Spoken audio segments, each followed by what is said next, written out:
GetCrack. Wake up, motherfucker.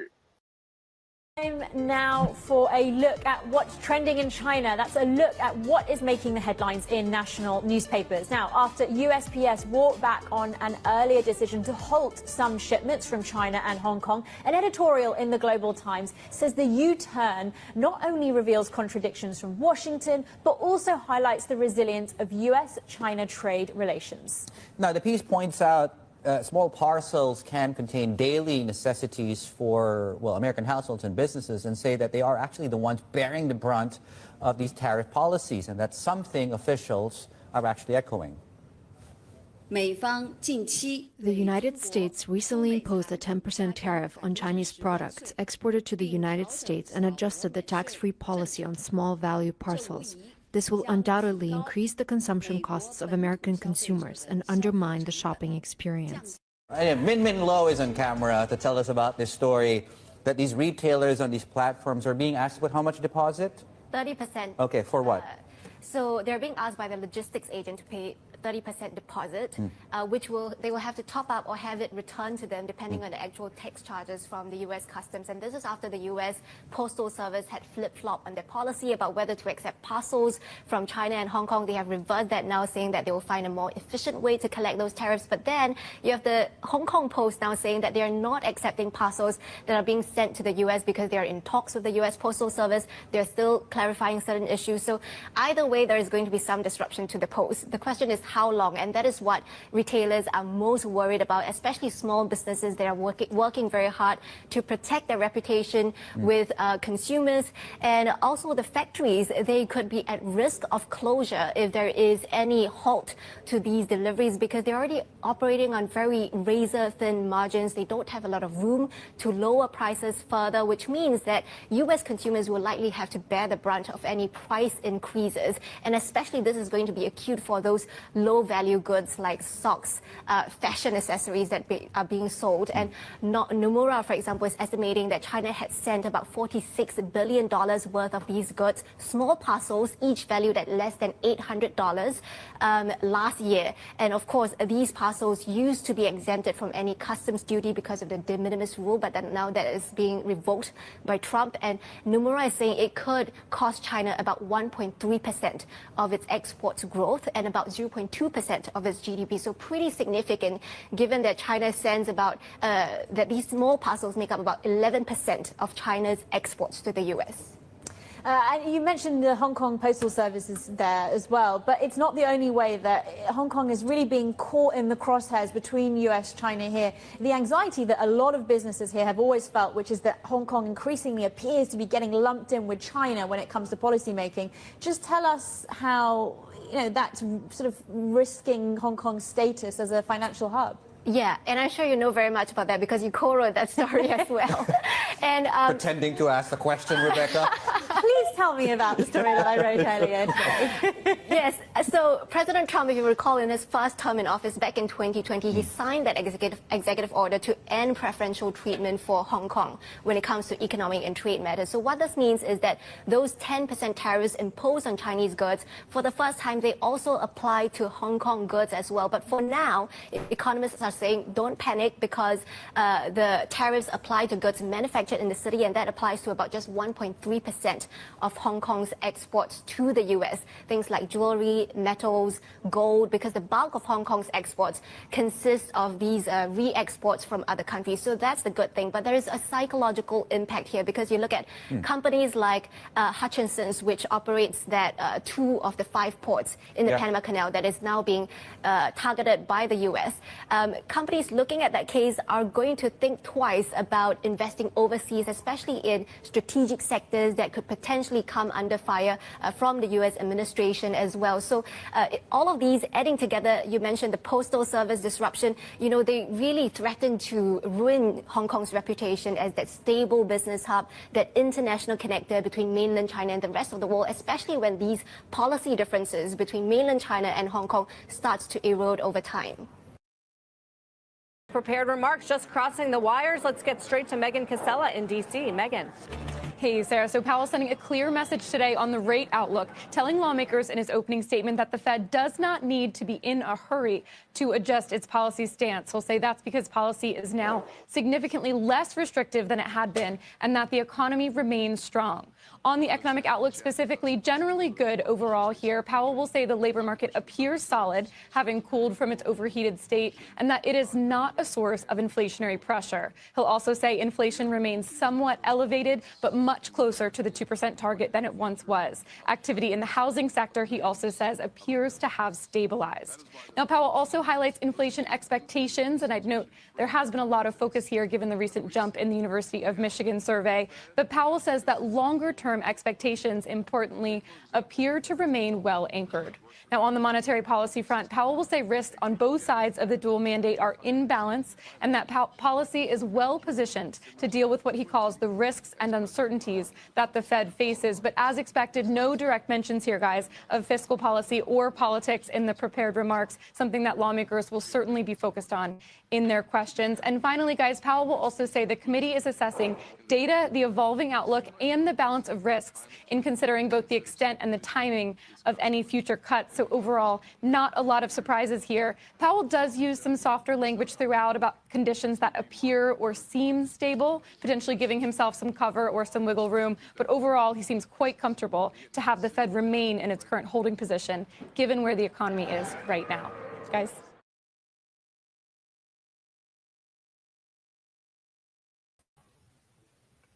All right, what's up, guys? It is February 11th, 2025. All right, so so nothing burger from Powell, and then after he started yapping, and then he finished yapping, the market just kind of went shrug, and a lot of the small cap stuff and all the things I was interested in just dived down. So no trade today. Nothing went on that I could see. So people are waiting for tomorrow then. So tomorrow at 5:30 my time, which is 8:30 Eastern, an hour before the market opens, there'll be CPI numbers. So that'll be the interest rate. And Powell will talk again, this time at the House. So he talked at the Senate today. So he'll talk at the House tomorrow. And he'll talk around 10 again, right? 10 Eastern. Okay? So I don't know. I see nothing. Again, just like Friday, I see nothing. There's nothing clear to go on with. A lot of the stuff I'm waiting for hasn't panned out any in either direction. So one of the things I was interested in was like, okay, so Bitcoin. Am I going to use MSTR, MicroStrategies, who changed their name to Strategy? Should I go long or should I go short now? Not clear. We are now below MSTR is below 324, 325. This area is very important.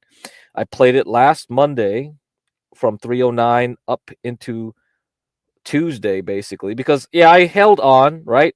Most of the move was done on Monday. And then on Tuesday, I was like, well, is Bitcoin going to continue up or not? And it didn't. Now you see this purple squiggly line I drew. So this was before all that DeepSeek drama happened. So Bitcoin, doesn't really care about DeepSeek or any of that. But MicroStrategies on Friday, before the DeepSeek drama came around, which is the same reason why I shorted like semiconductors around Wednesday, Thursday. So MicroStrategies was already going down ahead of time then. And then once that DeepSeek news dropped, from Monday onward, right here from the 27th January, it just stuck in this lower range. We never got back above 356. So it's been stuck here. And to me, it's like, it's ripe to short. This is a ripe to short because if you look at the weekly, daily, you see this? So from the weekly standpoint, you got the 18 moving average still going up, but now we're flattening on the 40 moving average, and you have these weak candles. So if you look at the weekly chart, you see this last green candle, right? November 18th, and then you get a red one. Then you got another big red one on December 16th, and you go on, and then the last green one was during the 13th of January. This was the last time the market actually had a big, strong push up from that Monday. So a lot of stocks continued up for 2 weeks, even after all the drama with tariffs, DeepSeek, whatever. Some stocks, if you picked right, still went up. But you see this red candle, right? We go back to the halfway point. So the halfway point of this green candle. And then afterwards, we just stay below. Now we're just at the bottom half of this green candle. And it wouldn't take too much to go through this area here. So this rectangle between 277 and 294. If we touch it again and just go right through it like butter, that's it. You're done. You're done. You're done. We're going straight down to 197 right here. And if it's really bad, because I'm thinking when March and April will be bad for the markets. So if Bitcoin does fail to hold, because if you look here, we're right back at that 95,500 area. Yeah, this ain't a good look, because once we get down to 90K or 87K or something like that, that's it. It's done. Yeah, it's done. We're going to see you back at 77, 60 even. Well, I don't know. Some people predict 60. I know some people in the chat have predicted us going back to 60. So we'll have to see how bad the things will get with the whole market. But yeah, that's not a good sign. But tomorrow could be different. So I'm waiting for tomorrow. So you can see what happens on 8:30. Get your money ready. Get your money ready. See how it goes in pre-market. Then when the market opens, you never know. We might just reverse back up, do a fake out. We get back up to 400 on MSTR. I would trade it, go long, and then I would be prepared to go short, and then go short then. I wouldn't short here. I want to see how CPI reacts tomorrow, okay? So that's why I'm waiting for tomorrow. This will be where it's at. And let's see what other trades that I was looking forward to was like DNA or whatever, if it held 350. Nope. So it's just following the markets today. We're going down. And then what else we have? AAOI. That was the other one, right? Yeah. Back at 28 where I bought it. So it looks like it can't continue above 32. It looked like it was trying yesterday, but nope. Nothing today. So tomorrow I'll look at these two as well. So DNA and AOI, see if those move up. But a lot of that stuff is just like the ARK stocks, ARKK, like the Cathy Wood ETF, like a lot of these type of stocks, and ARKW, ARKG, ARKF, and people were talking about space stocks yesterday. ASTS, like Tropes was like, you see that? Yeah, look, I know. Yeah, they look like they're about to do something, but they won't. They're just trapping people right now. A lot of this stuff is just trapping everybody. So until you see something from Powell or the economic reports, you're not going to get anything. You're not going to get anything, right? So what's good though? What is good? EWW, oh, Mexico, baby. So I'm in MEXX. I'm waiting for this to break out of 12. If it gets to break out of 12, let's see you back at 20, guys. So MEXX, another one, Zim. So I talked on Friday, then I talked again yesterday. It's up 8.67%, hitting this area of resistance at the weekly. So once it gets above 23, I'll see you guys at 30. That's another one. And let's look at semiconductors right now. Semiconductors still stuck here. So if the market is going to go up, you're going to need semiconductors. Okay.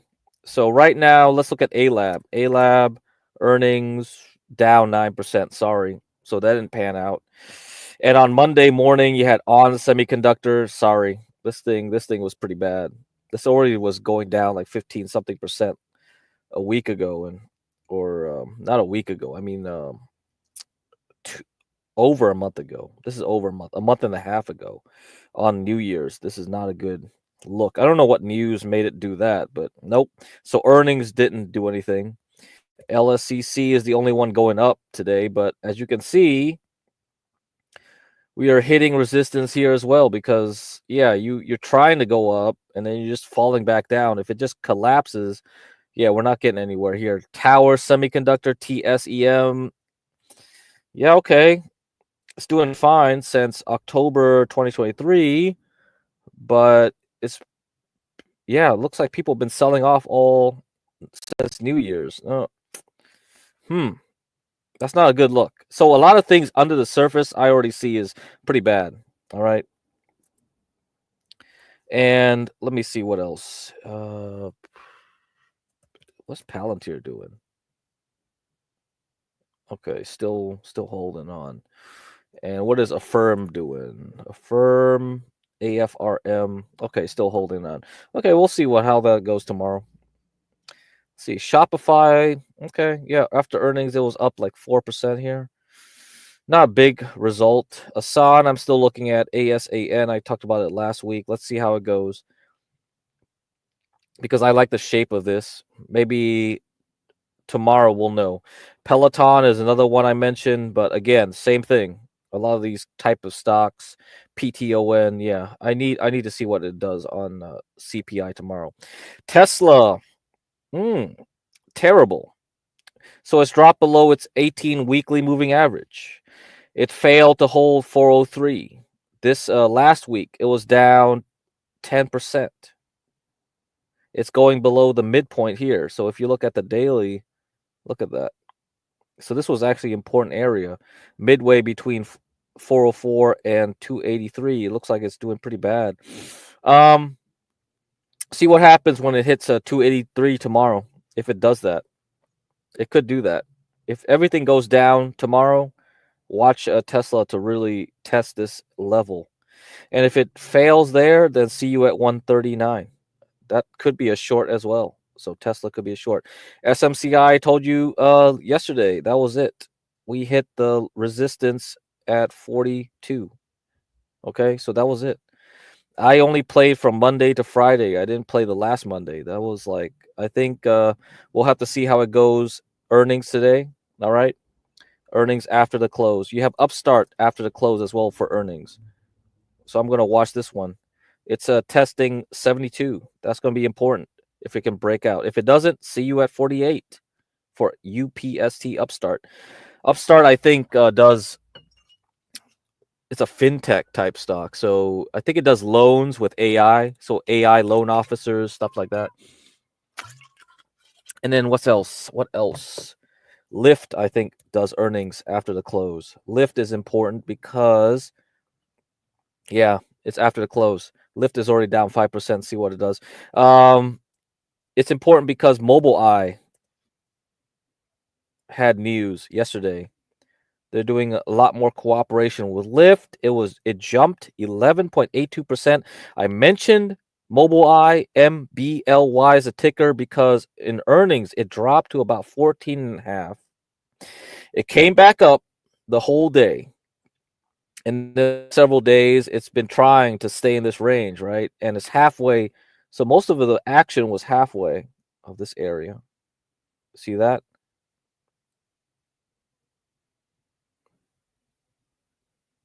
So around $16. So it's bouncing around there. Now it's pulling back. I'm going to watch this one. If tomorrow does well, then I might jump in. All right. Mobileye, and then see if it can break 18 and go to 22 or higher. All right. Because this range is really important. You see this all the way from July. This area, this gap here between 20 and 18. And then you go all the way down to 14 here, which was a resistance level, because when it went below that, it fought there from September, and it broke out again when Trump got elected, pushed up. It got as high as 22, pull back. Now, let's see if it can get the 30 from here. I don't know if it can do it on Friday. I mean, February, the rest of February, but I'm watching this one. Yeah, this could be a good trade. So MBLY, I'm watching that one. So SMCI, we have to watch, because even if you're not in it anymore, if you're not playing it anymore, there is a chance it can get back up to 60 something based on the DeMark indicators. But the most important thing is it might affect how NVIDIA does, because NVIDIA is right back at 133, this area. If it fails here, oh boy. Yeah, it's going back to 101. So yeah, the market could take a dump tomorrow. That's what everything's prepared for. But if it doesn't do that, then see you up. So tomorrow morning, I'll see you guys. And that'll be really important for any kind of trading. So yeah, Tesla will be important.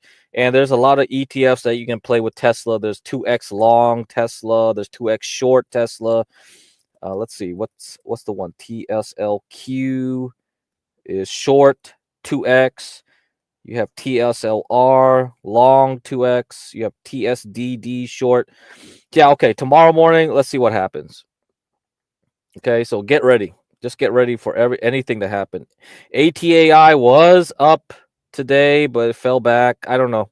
I got to see this thing break 265. Okay, ATAI, the DMT psychedelic drug manufacturer that Peter Thiel is into, and I talked about it like several streams already. So go back to last week's streams. I talk about this one.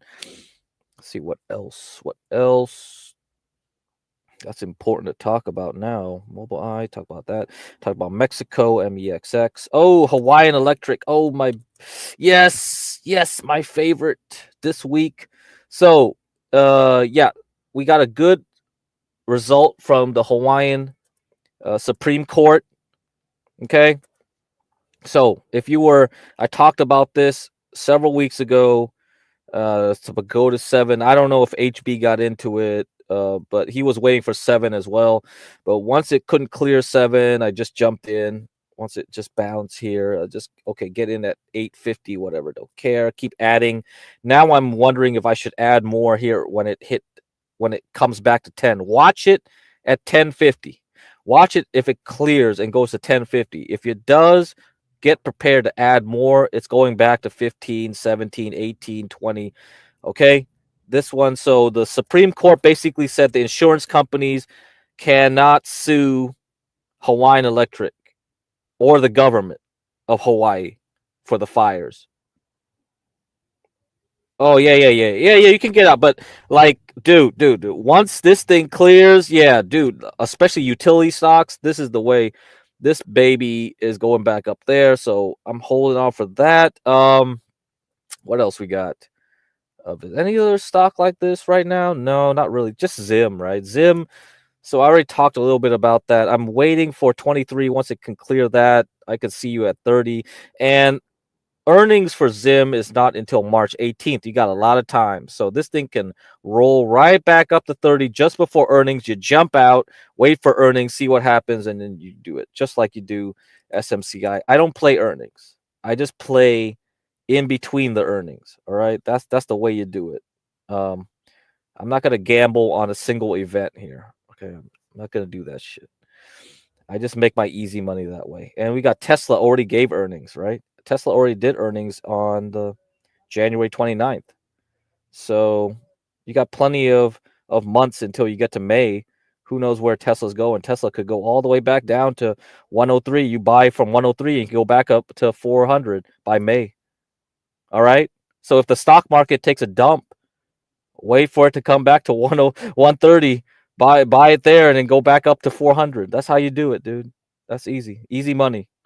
Because as you know, market is stupid. People are stupid. All you're doing is trading between levels here. So I want to see what it does at 280. If it can't hold 280, see you down here. If it can hold 280, then what's going to happen is this thing has a real good chance to go up to $600, $700. Tesla. All right. Market app for Android. I don't know, Solid Snake. Get Robinhood. I think Robinhood has the best app in general. So I'm sure that one does. But you definitely should have multiple brokers. Solid if you're able to. Like you get one in Fidelity, you get one Interactive Brokers, you get one Robinhood. What's the other one? Yeah, there's tons of them, but definitely get one Fidelity at least. One of them. Yeah. I'm fanboying for AMD and Nvidia. Oh man, Nvidia, AMD. Yeah, AMD. Oh, there were a bunch of people that hated. Oh man, there's a lot of people that were like, "Oh, what's Palantir doing? It's up 23%." How come AMD can't do that? Oh man, yeah.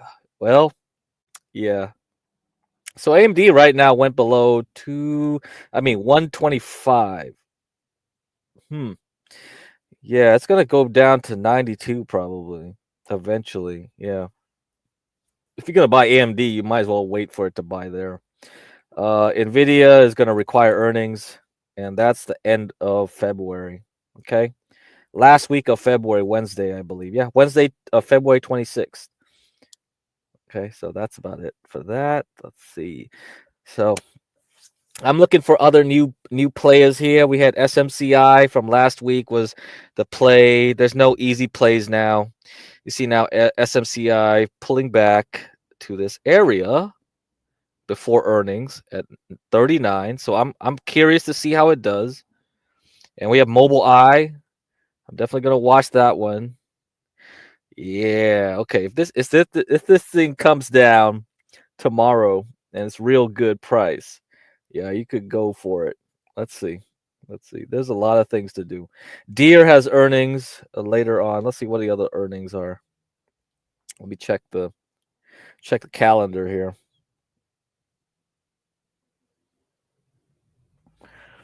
Okay, what's up tomorrow morning? We have VRT. VRT. Oh, you have DoorDash after the close as well. Okay, DoorDash. You have gold. Okay, gold. GOLD, Barrick Gold.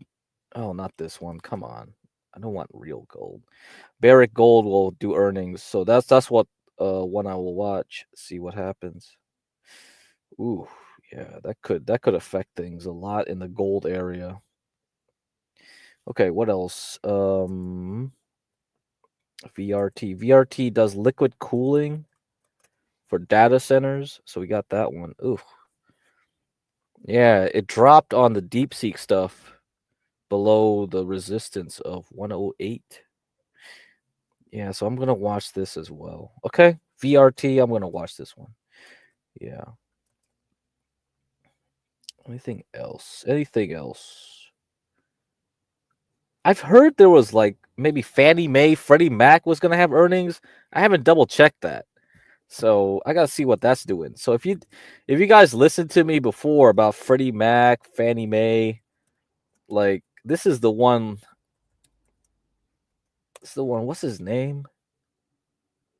So Bankman was crypto. Altman is AI. And then there was another man. What's the other small hat's name? Freaking hell. What's the other one? Freaking hell. Let me see. Free. Oh man. Bet. Investor. Let me see. What's that guy's name? Ackman. All right. Ackman. Okay. Ackman is in this thing. All right. So Altman, alternative man AI. Bankman, crypto scammer, right? His name is Bankman. Now we got Ackman, ACK man. Okay. So he's doing this trade. When Trump got elected, this thing pumped from about $1.20 to $3. And then Ackman came in just before New Year's and said, I'm in it. And it went from $2.40 to $7. I'm watching this guy. I don't know if this is accurate that they'll have earnings on Thursday, but yeah. The thing about this trade is that if Trump allows it to get out of conservatorship, and this was all the way back since 2008, if this thing becomes a real public company again without government hands in it, then yeah, this thing will fly. This thing will fly, and it's still cheap. So you got Fannie Mae, Freddie Mac. So Freddie Mac is FMCC, Fannie Mae is FNMA, pretty much the same price. All right, whatever. You could pick one or the other or both. I don't think there's a difference, and you'll be good to go right there. And that'll probably coincide with the housing bubble. So there'll be another housing bubble. Alibaba is doing pretty good, Solid Snake, but wait a while. So Chinese stocks, if you look at what I've been saying about Chinese stocks, you see this gray line I drew? So I drew this back in September. You see it's up, down, up, down, up. And it's going to go down again, but not as deep to maybe. So this is Hong Kong index, the Hang Seng. And it'll get around maybe 20,500, and then it's ready to go and shoot to the moon. All right. And this will be around April and whatever. So pretty good prediction I made there since then. So that's pretty good. I drew that gray stuff, and it was just random. I just said zigzag, zigzag, because if you know the Wyckoff method, this whole chart here aligns with this. See that? So we've gotten everything done from 2022 into 2024, and now we're in 2025. It's ready to go. This guy is ready to go. So yeah, Alibaba. You'll probably see a better time to get into Alibaba. IREN, yeah, I know about IREN. Tropes. IREN it also does crypto. Okay, IREN does crypto too. So a lot of the crypto mining stocks, they also kind of dabble into AI, and AI is kind of escape valve. If they don't make enough money mining Bitcoin, they'll just run to AI. So yeah, I know about IREN. Tropes, and yeah, BBAI, I know about that one as well. But when I was recommending AI stocks, I was like AI. So C3AI, this one, right? You see this one? Yeah, I was recommending this one, but we already completed the move from $20 to 42. We've come back to 30, but I think we're done here. And then there was BBAI. I know about that one, yeah. So this one's a lot more volatile, a lot more risky. I don't know. It depends. It depends on your risk tolerance here. And then the other one was Sound, SOUN. This one also completed its move from $5 to 20 something. This was a great one that people played already, and it can't get back above 18. So I think this might be finished here. So it's been trying, but I think if the market rolls over, SOUN, yeah. And there was a lot of other ones that you mentioned. Let me see. I had a list. Let's see. So the other ones that NVIDIA got involved in, AUR. Let's look at that one. AUR. See how that one's doing. Yeah, it's stuck. All right. So Aurora Innovation. We'll have to see what that does. And ARBE. Yeah, ARBE. Yeah, say, whoa, yeah, this stock. Whew. All right. Yeah, good luck with that. So ARBE Robotics, and then CRNC. So yeah, same thing. Yeah, you get this initial pump, you fall back. So it used to be at 27, goes back to, yeah. So if you like volatility, fine, yeah. But you can see, like, with this one, right, there's very little volume here. All of a sudden it gets more excited, but once the volume dries up, it's going to be easy to just push this right back down. So that's kind of the thing. When liquidity is scarce, these kind of stocks, they go bye-bye. Yeah. So I think March, April is not going to be a good time. So watch for that point if you're interested. But yeah, I'll keep watching them. TEM. Oh yeah, the Nancy Pelosi stock. Oh, so Nancy Pelosi seems to like this AI stock. So when it was like people figured out that she was in it, they started pumping this thing from 45 to like 70 again. And you see this resistance level. Yeah, we're right back here. That's not a good sign. Going into earnings on the 26th too. All right, yeah. Let's see what happens. If you can get it at a cheaper price, I'll definitely do. Owns it. You already overpaid, right? So you could have been here at 33. People are just chasing at 40, 50, 60, 70, 80 now. Nearly 80, yeah. So yeah, it's too late. But yeah, keep that in mind. Similar to Palantir. Yeah, I heard it, but it's really a tiny stock right now, and this is not a good time. So if you buy it when everybody hates semiconductors, hates AI, hates software, like in 2022, it's a good time to buy. When you're like buying when everybody loves it, yeah, that's the problem. We're at the wrong end of the cycle. If BBAI, you know, this thing was actually doing, because I've been in it several times. I was like, here, goes up, falls back, goes up, falls back. And now you're doing this. Guess what's going to happen next? It's probably going to fall back again. Really annoying. You want something steady that goes up, and yeah, you just got a lot of liquidity moving in. And once Palantir got into the S&P 500, the Nasdaq 100, that's it. That's a time to get out. You're done, because now it's mainstream, right? So if you're looking for stocks that are not mainstream, yeah, you're gonna have to wait for the right cycle. This is probably too late now in this point. So yeah, we'll see. We'll see though. I'll keep that in mind. I think my cousin is in it, so I mentioned it to her, like BBAI, SOUN, like all these type of things. I mentioned that, and I was like, yeah. If you want high risk stocks, get in, go for it. But you know, it depends on the person. Yeah, it really depends on the person. I don't know at this point. GDXU, yeah, that's a 3x leverage of GDX Solid Snake. This is too late now. I'm in silver miners, gold miners, yeah, but this area here is pretty bad, because if you look at the GDX chart, you see that I have two lines here between 36.9 and 41.78. Someone on the Sunday stream got deleted, but somebody asked, like, hey, what do you think about gold and silver? I was like, long term is good, short term not good, because now we're back up here, and I think gold will probably continue going sideways or lower into 2026 at some point. There's going to be a big push up in gold.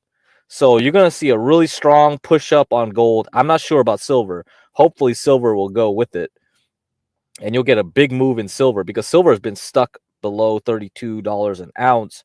And I'm waiting for it to get to 40 something. Once you see that, get out. Because that's the last blow off. Commodities always have a big push up and then just drop immediately. All right, that's how commodities work. If you look at natural gas and things like that, yeah, they always have that kind of structure where they have this big monster move up and then they just crash, you know, and then once they give away, like you see this. So this is natural gas. This was like during that whole time with Russia and the initial Russia push and the sanctions and all that. This was great. This was a great trade. This whole area here was great. This was beautiful. Man. If you got in here, you know, you made tons of money doing this. But then once it gave up, because the winters were getting milder, there wasn't any major storms in Europe or America. So, and also the Chinese economy was faltering at that point. So that was made it worse too. So when the coal prices was going down, because China wasn't, like, economy was dying, and then you had a bunch of people not using natural gas to heat up their homes over the winter, and the European economy also was pretty weak, so they're not using natural gas for their factories. And then after that, it just collapsed. It just went whoop, collapsed. So now we're building this new base here. You see this one? So natural gas is ready to go back up, baby. Yeah. So if you're looking, we're gonna see what natural gas companies will do in spring. So I have like EE. See, this thing's been holding in a holding pattern at 30, and it's been going up before, even before like Trump. And then you have LNG. Yeah, that's a famous one. It kind of had a blow off here though. It shot up to 250 in January and just came back here. So yeah, so hold your horses. Don't be buying these things right now. ET is like transportation of natural gas, so it has earnings tomorrow or today. Oh, it's today after the close. So they say, I'm watching this. If this thing falls through, then yeah, that's probably a good time to buy in the next couple months. So ET Energy Transfer LP Limited Partnership. Okay. Let's see. 2x ETF ORC. Yeah, there's always going to be a new one. They always come out with new ones, man. That's probably a bad sign. There's always going to be a bad sign. I don't know what this one does though. Shit. Is this a popular one? What the heck? Oh, Oracle? Oracle gets a 2x? Oh, that's what it is? Oh, so 2x Oracle is ORCX. Okay, ORCL because oh my god, that's bad. That's a bad sign. That's really a bad sign. Oracle gets one too? No. Any good books you could Solid. I think what you should do is oof, yeah, this is a bad sign. Then the market's over. If you're making a 2x ETF of Oracle, your market might as well collapse right now. So let me see. Let me see what I can get for you. Solid. So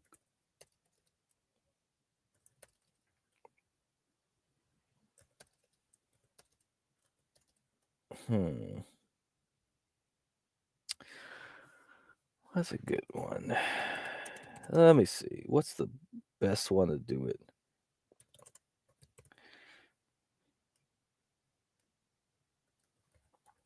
I think you should just read this one first. Solid. It's probably the best one for you. Go for trading in the zone, yeah. Yeah, go for trading in the zone first. Solid. And the thing with Joe Ray, Tropes mentioned Joe Rabel. You don't need to buy his book. You can go to his YouTube channel and just watch old videos, and you'll get an idea of what the whole idea is. All right, let me. Oh man. Oh, okay, yeah. Let me see.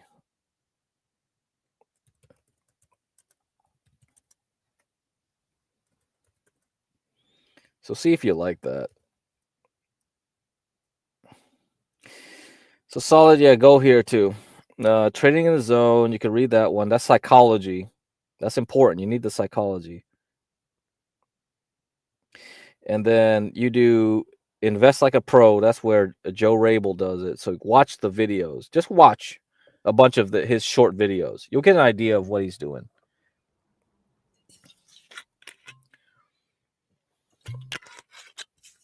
Okay, that'll be good for a beginner. And then from there, we can move on from there because you can do the, let me see.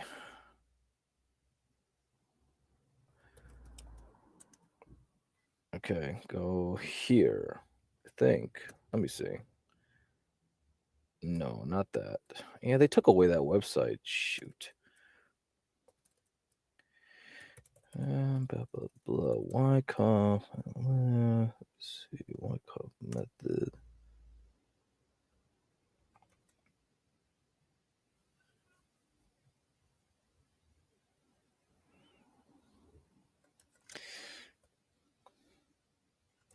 And then you read this, okay? Go to Wyckoff Analytics and read this one. Read this article. Just read this one. Wyckoff method and then come back to me. Yeah, that's basically beginner stuff. Once you learn that, you can figure out what to do. It's not easy. Okay, let's see. Bitcoin still doing that. Nothing. Yeah, I'll see you tomorrow in the morning then. Yeah, because there's nothing here going on. QQQ still above this rectangle I drew from 518 to 525. So tomorrow, let's see. SPY. Again, we've already bounced from its rectangle, still staying above, so nothing there either. But if you look at the small caps, not good, right? Here, we're falling back. So we tried to get above this area. So small caps, this rectangle set back in 2021 between 213 and 230. Still failing to get above it. Not a good sign. So I can't get aggressive on anything. XBI, biotech. So this is not good. This is the worst looking thing I've seen. If tomorrow's CPI number at 8:30, okay, Eastern, is not good, then bye-bye. Bye-bye everything. No more growth stocks, no more nothing. You're not going to see anything from DNA or AAOI or all the stuff I've been mentioning. Those things will only go up if I get a good CPI number. If I don't get that good CPI number, I'm going to see this thing drop like crazy.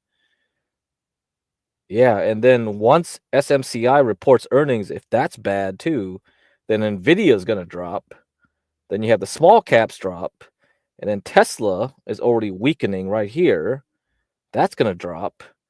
And I'm pretty sure everything else is going to drop. Bitcoin, MSTR, I'm just going to short everything. All right? So tomorrow is going to be a big deal. I think we have nothing else going on because all the major earnings are over. Okay. Good luck. Natural gas is doing okay, but I'm not going to do anything with natural gas right now. All right. Let me see what we got for the next video here. I think Jerome Powell is going to start arguing with what's her face? That white woman that pretends she's Indian or something. I forgot her name. I don't follow politics enough. I just remember she was like fake Pocahontas or something. Over the weekend, Co-President Musk and Acting Director Vogt effectively shut down CFPB. No more cop on the beat looking out for a family of 4 in South Carolina facing an illegal foreclosure. No more cop on the beat looking out for your grandma whose bank account has just been taken over by a scammer. No more cop on the beat looking out for people getting ripped off by giant credit card companies that are charging illegal junk fees. It also means that the CFPB is no longer doing one of its most important jobs, examining big banks to root out illegal conduct before it happens, or at least stop it before more people get hurt. Chair Powell, if the CFPB isn't on the job right now, then who is administering JP Morgan or Wells Fargo's consumer compliance exams to ensure that they are following the law? Senator, I believe that, and you would know, that Dodd-Frank moved all authority for examinations in the consumer space to the CFPB. We still have some jurisdiction. We'll talk about that in a sec. But the answer to my question, please. If the CFPB is not there examining these giant banks to make sure they are following the laws on not cheating consumers, who is doing that job? I can say no other federal regulator. No one, in other words.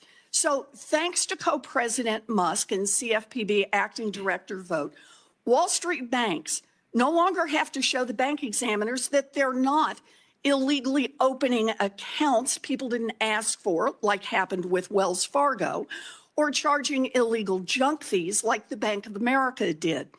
But CFPB has jurisdiction only on banks that have more than $10 billion in assets.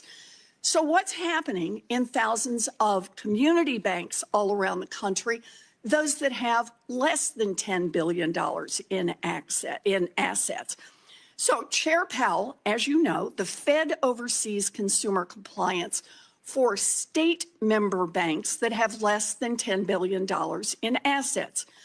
Has the Fed suspended consumer compliance exams for those smaller banks, or is the Fed still on the job to make sure that those smaller banks are following consumer financial laws?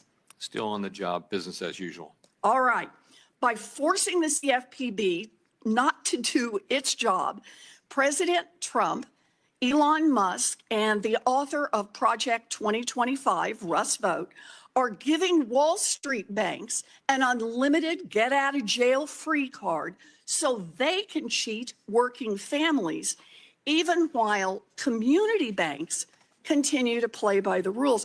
You know, for any Americans who have money deposited at JP Morgan or Wells Fargo or any other of the giant banks, they should now know that there is no one on the job to make sure that those banks are not scamming you.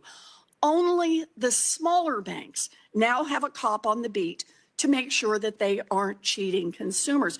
You know, if I had my money in one of those giant banks, I might think about going to a smaller bank where the protection, at least right now, is a whole lot better. Now, at the same time that the CFPB is under attack, the Fed is buckling to pressure from Wall Street to erase other safeguards for the too big to fail banks. During the first Trump administration, under your leadership, the Fed weakened the big bank stress tests, including by giving the big banks some of the answers to the test in advance.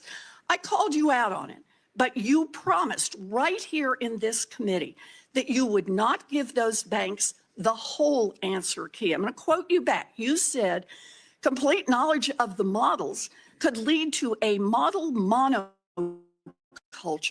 in which all firms have similar internal stress testing models, which could increase the correlation of risk in the system and miss key idiosyncratic risks faced by the firms. I agreed with you. But several weeks ago, the Fed announced that it has plans to do exactly that, hand all of the answers over to the giant banks. Chair Powell, why is the Fed about to propose a rule that directly contradicts your own testimony and, in your own words, would render the stress tests toothless? Senator, in essence, because the ground has shifted very substantially in administrative law, and we actually want the stress test to remain resilient to that. And so we're making changes to accomplish that. Well, the changes are changes you've identified earlier as making those tests toothless. Look, the big banks are going to juice shareholder payouts and leave this economy more vulnerable to a crash. The Fed is knuckling under to bank lobbyists. We know how this ends. People will suffer. Wall Street will get bailed out. I urge you, Chair Powell, to serve Main Street instead of Wall Street. Don't weaken these rules. Thank you. Senator Rounds. Thank you, Mr. Chairman. And Mr. Chairman, thank you for coming before the committee. I appreciate the opportunity to visit with you. I've got a series of questions, but I would like to give you an opportunity, if you would like. The suggestion that the ranking member has made here is that the big banks can now scam individuals right now. Any change in the laws regarding how they're supposed to be treating the individual consumers out there or anything along that line? Law changes? No, I'm not aware of any. Any law changes, any rules that they would have to follow? Not that I'm aware of. Are they still audited, and do they still have the regulators in watching all of their businesses just as they did before? Well, they'd have all the regulators except for the CFPB. Very good. If in fact, in the hypothetical, the CFPB weren't carrying that out. Anything else you'd like to add before we move on? No, I'm good. Thank you. Thank you, Mr. Chairman. As we continue to prioritize the stability and the resilience of our financial system, the ongoing Basel III rulemaking process has remained front and center in shaping our regulatory framework.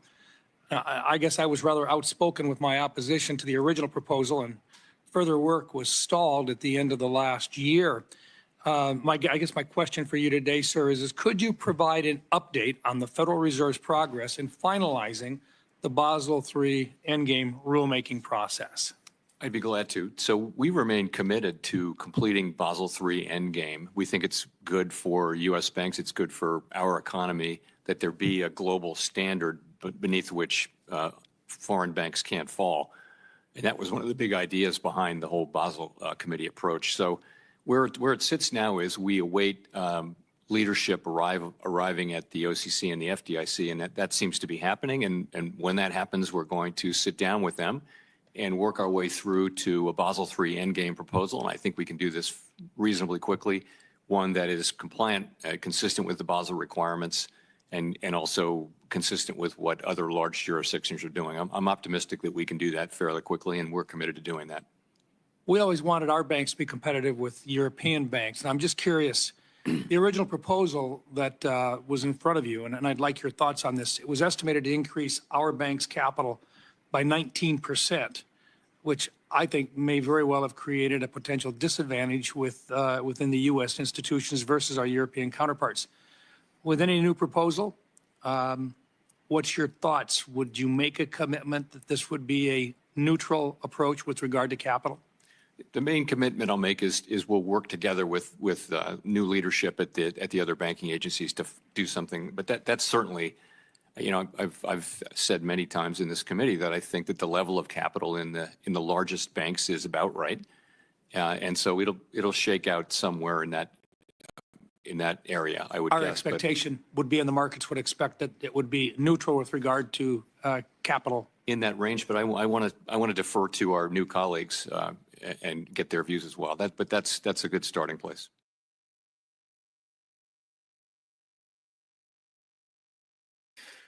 All right. Yeah, Basel, they talk about Basel 3 at the end there. You gotta really look that up. I mentioned it a few times on John Galt's channel.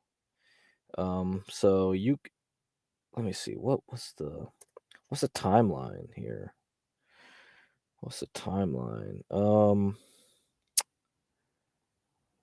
me see, finalize Basel 4 coming, what you need to know.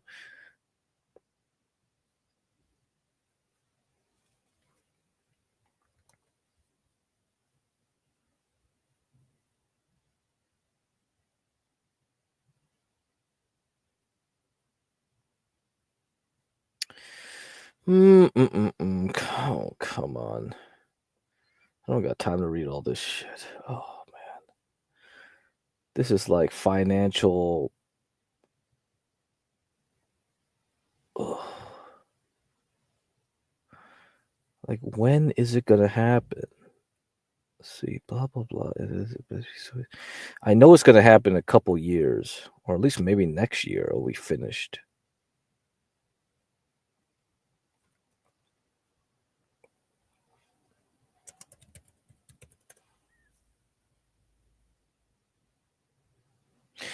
Okay, let's see.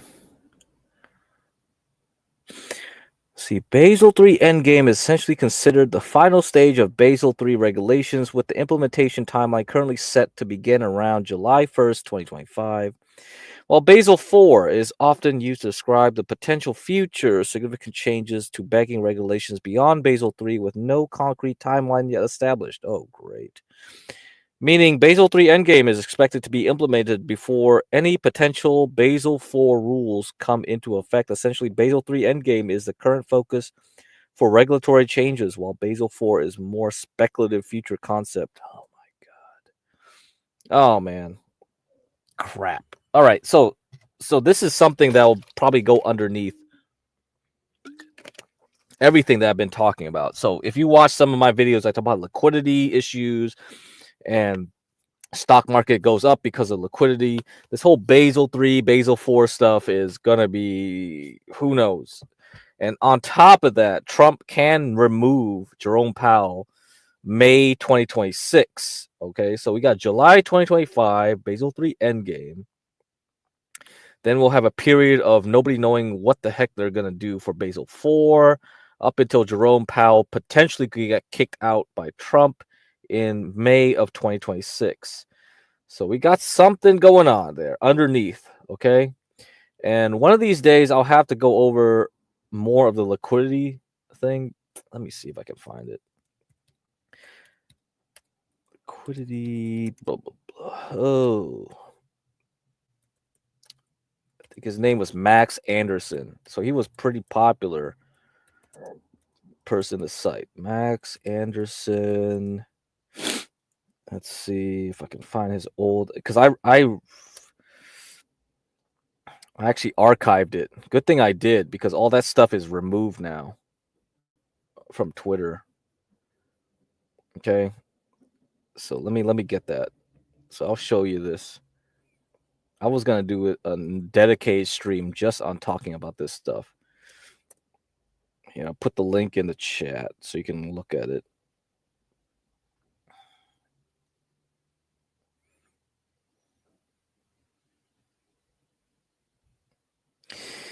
This was written in July 11th, I think 2021 or something. Let me see. I archived this in maybe it was 2022. I don't know. It doesn't say what year it was. But here, well, this was Thread Art Reader archived version here. Something magic happened in July 2020. Since then, you can predict the future with 95% accuracy. It's worked perfectly for over 2 years. The 1% who know have made billions betting on it, but nobody else is paying attention. Here's how you can use this too. You've heard of the Fed's balance sheet, the Fed fund rate, and how they've been a central driver of markets for decades. But the truth is, the size of the Fed's balance sheet doesn't matter, and the FFR matters even less. Don't believe me? The Fed's balance sheet and FFR used to matter a lot. They were the central driver of markets for a long time, but the world changed in 2020. The system was rebuilt, and the rules were completely rewritten. You see, in mid 2020, the Fed threw a party, the most grand fiesta of all time. It printed around $4.5 trillion, an unprecedented world shattering golden shower of money, and it roughly doubled the size of its balance sheet. But you're probably already aware of this. All right, you see that? This is total assets, less eliminations from consolidation. All right, you can. What's different this time around is what happened with that money. Not to be one up, the U.S. Treasury set down its margarita and beer bonged a fifth of financial tequila to the face, provisioning itself with $1.8 trillion, 4.5 times what it had ever done before. Liabilities and capitals, liabilities, deposits with Federal Reserve banks other than reserve balances, U.S. Treasury, general account week average. Okay, you see that? Right there. As it deployed that 1.8 trillion, something remarkable happened. The fire hose of money coming out of the Treasury was so big, it became sole driver of markets. Liquidity took over as the only thing that mattered. S&P 500 snapped near perfect inverse correlation with TGA balance. TGA is Treasury General Account Balance. Okay. Oh man, don't go there. Let's see. So you see that TGA goes down, TGA goes up, stocks go up and down with it. So TGA was drained to push up the stocks during that 2021 period. Eventually, things got out of hand. The flood of liquidity drove the cost of living for Americans 33% higher in another 2 years. It was a runaway shit show with no signs of slowing. There goes your inflation. Right there, median sales of houses sold. So that's the price of houses. This was bad. The Fed and Treasury knew they needed to call the cops on their own party, but they wanted to do it mostly in secret. So they kept us focused on the old metrics, FFR and the size of the Fed's balance sheet, and began executing an ingenious plan in the background. Treasury issued fewer short-dated T-bills. This created a shortage of low-duration paper that financial institutions needed to be able to provide liquidity to the economy. Simultaneously, Fed raised award rate on reverse repo. We talked about this already. The next best low-duration risk alternative. All right. Overnight reverse repo agreements award Treasury securities sold by the Federal Reserve on a temporary open market operations 31x. Actually, probably is a good time to talk about reverse repos right here. Let me go to the latest McOscillator. Let's see. This is the latest one. October 2024. Nope. Go back here. Reverse repo warning. All right. Let me read this one since we're on reverse repos. So this, you should go to this article. Okay, I'll put it in the chat.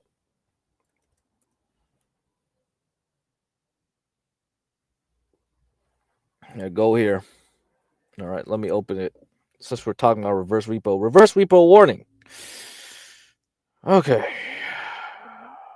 McClellan Oscillator. All right, so this is the McClellan Financial Publications, mecoscillator.com.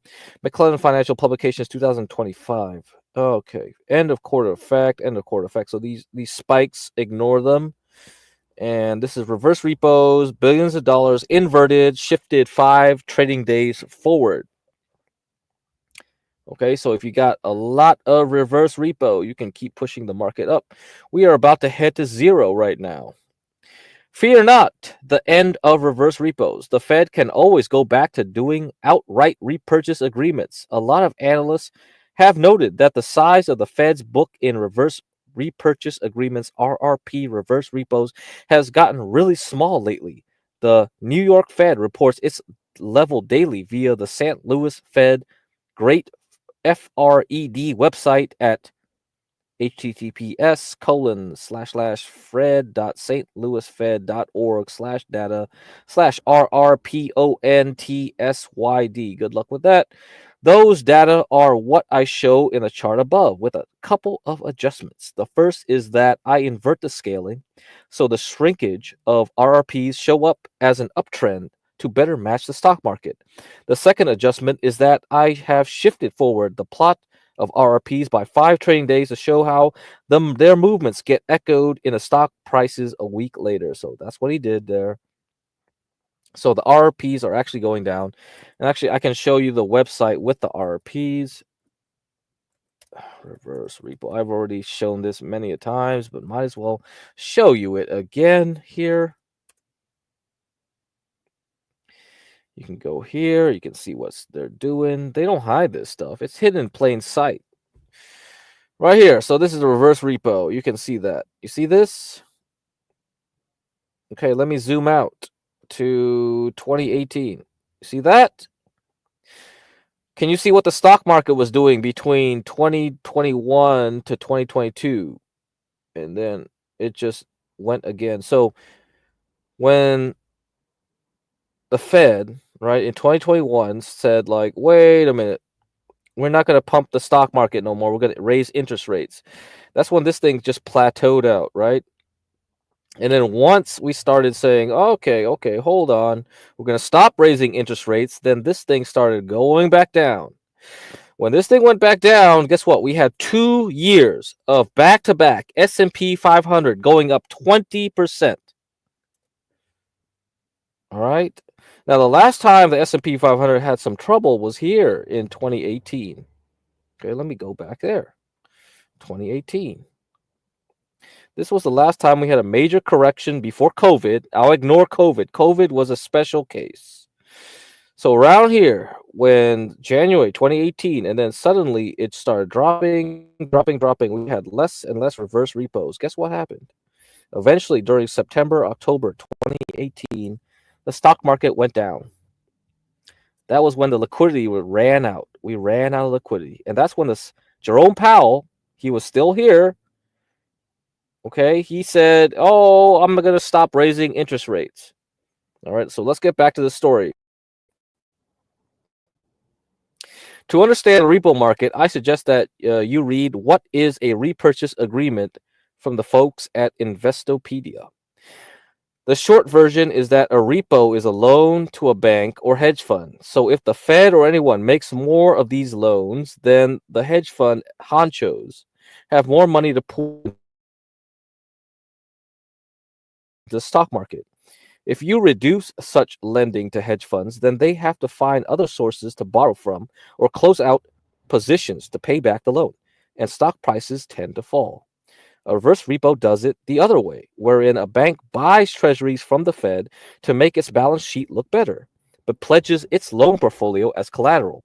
The Fed agrees to buy back those same treasuries at a later date. Doing more reverse repos means more capital gets tied up and is not available to do things like lift stock prices. Unwinding those RRPs means more capital is available and it works its way into the stock market with about a 1-week lag.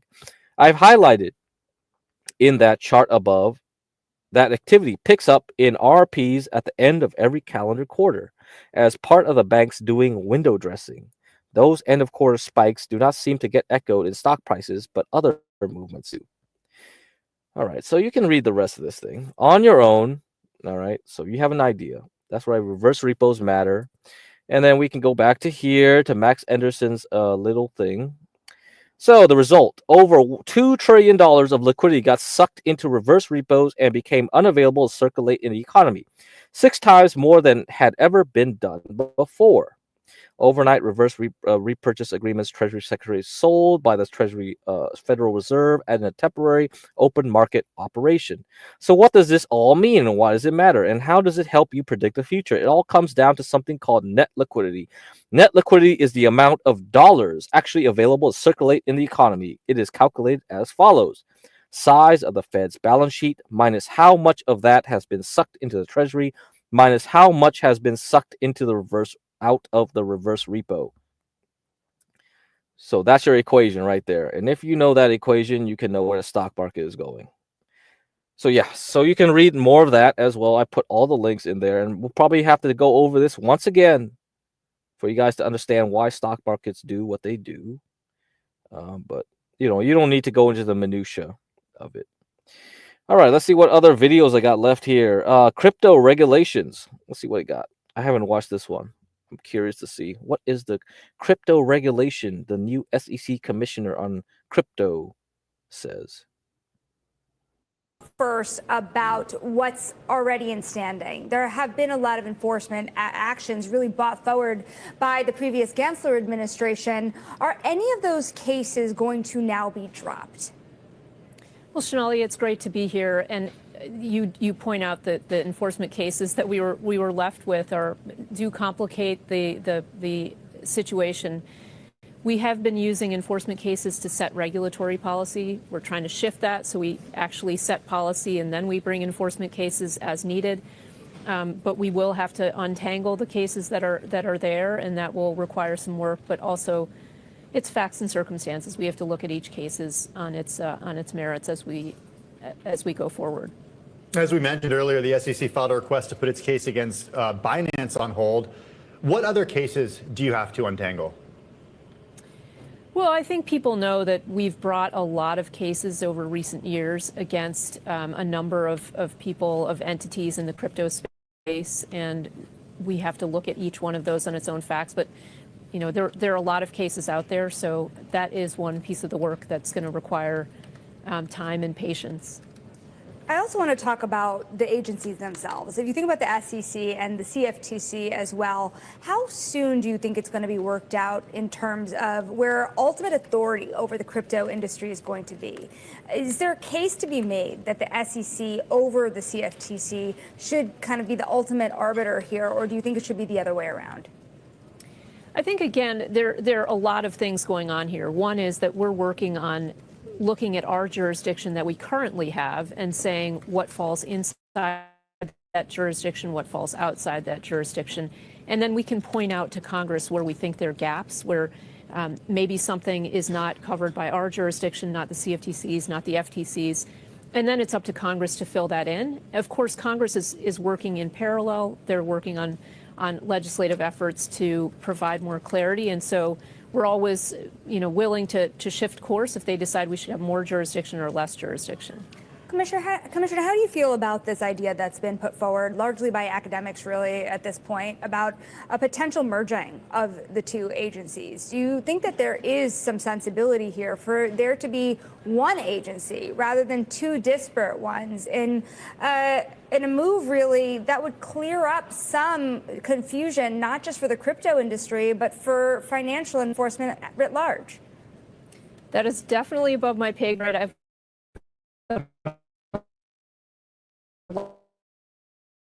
a lot of issues I have to worry about, and that whatever that is, we have worked well with the CFTC in the past on issues like derivatives policy, and I'm happy to work with them on crypto policy as well. In fact, we are trying to coordinate even now.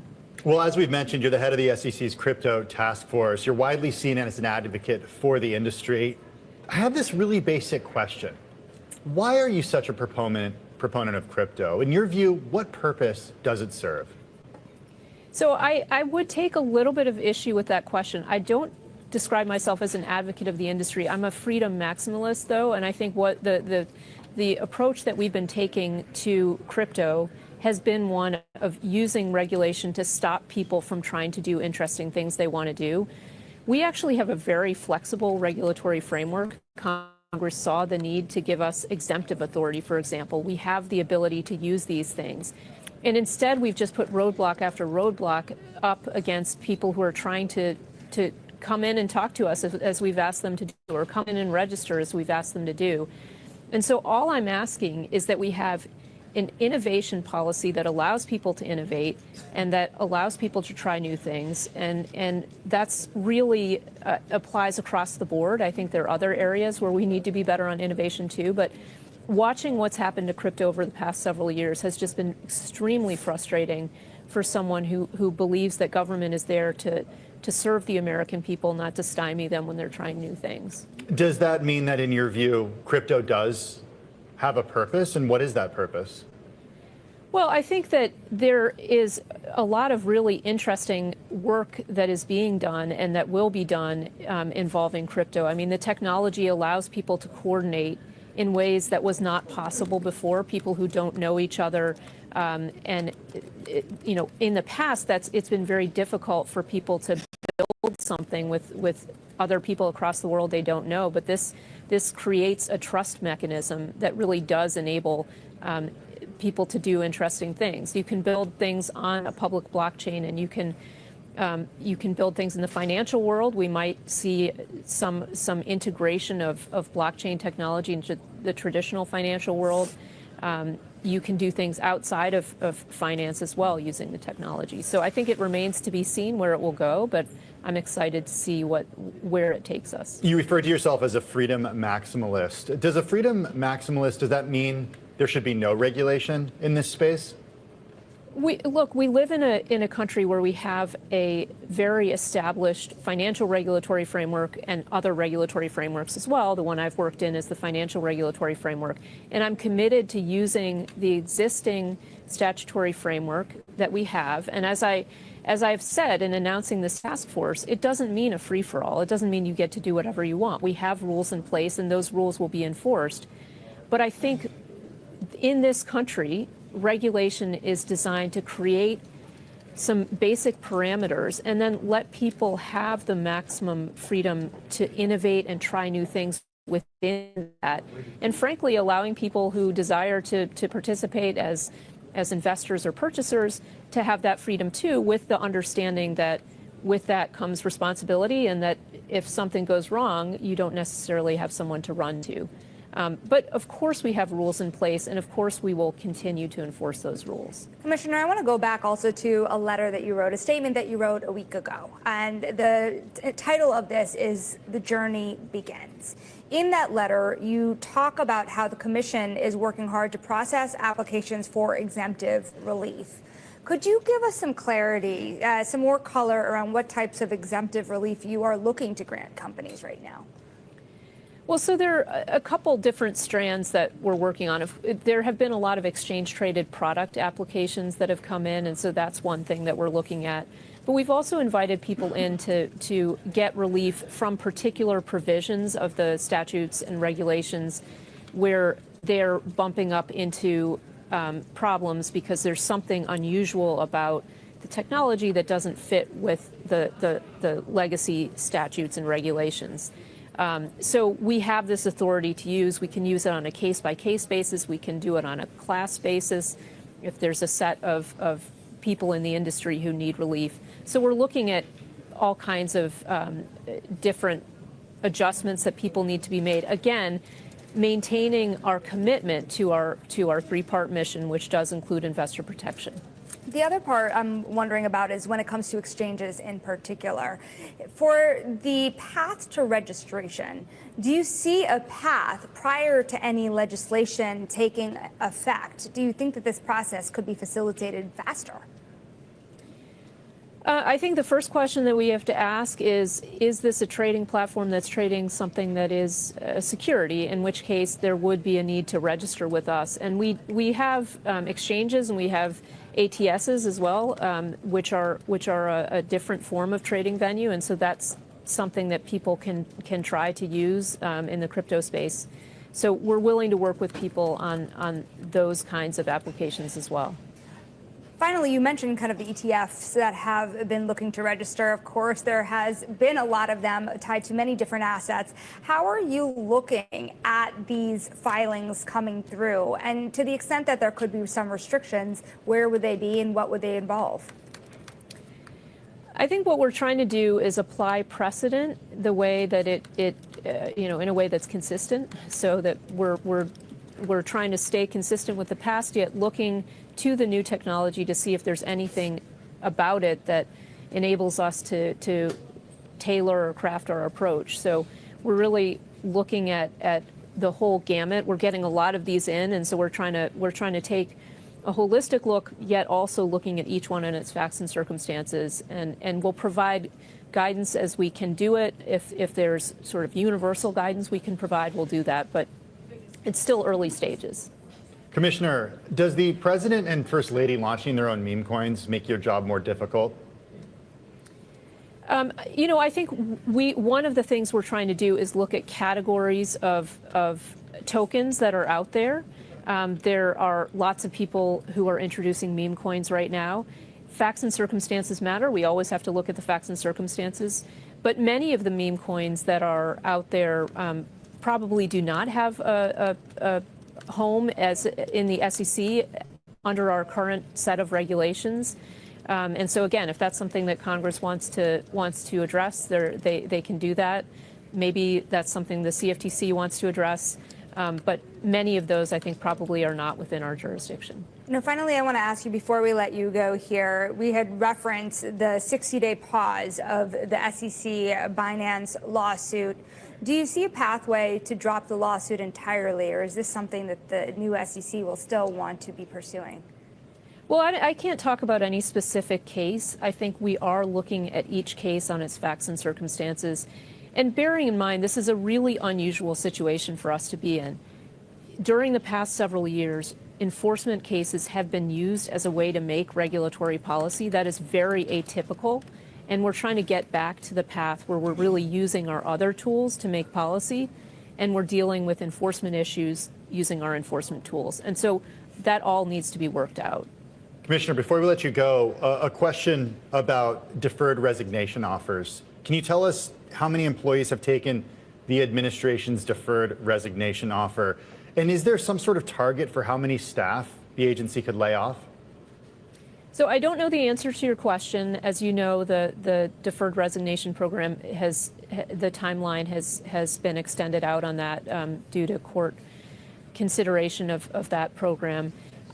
What I will say is that we have a lot of really fantastic people working at the SEC. I've had the chance to work with them now for the past 7 years, and they're doing really important work. And I want to continue working with such wonderful people. And so we'll, of course, be, as I think everyone in the government is doing, thinking about how we can do our jobs more efficiently and effectively. That's something that should always be on our minds, but we do have a wonderful workforce. Is it overstaffed in your view? I think one thing to remember is that the capital markets in the United States are not only very large, but they're very important, the most important in the world. And so there are always more things that you can do with your resources. We can always examine more firms. We can always look at more registration statements. We can always bring more enforcement actions. It's a question of getting the balance right and thinking, how can we best use the resources we have, the very talented people we have? Do we need to redeploy them? Are they being used in the right way?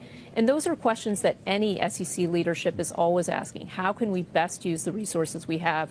Where do we need to move people?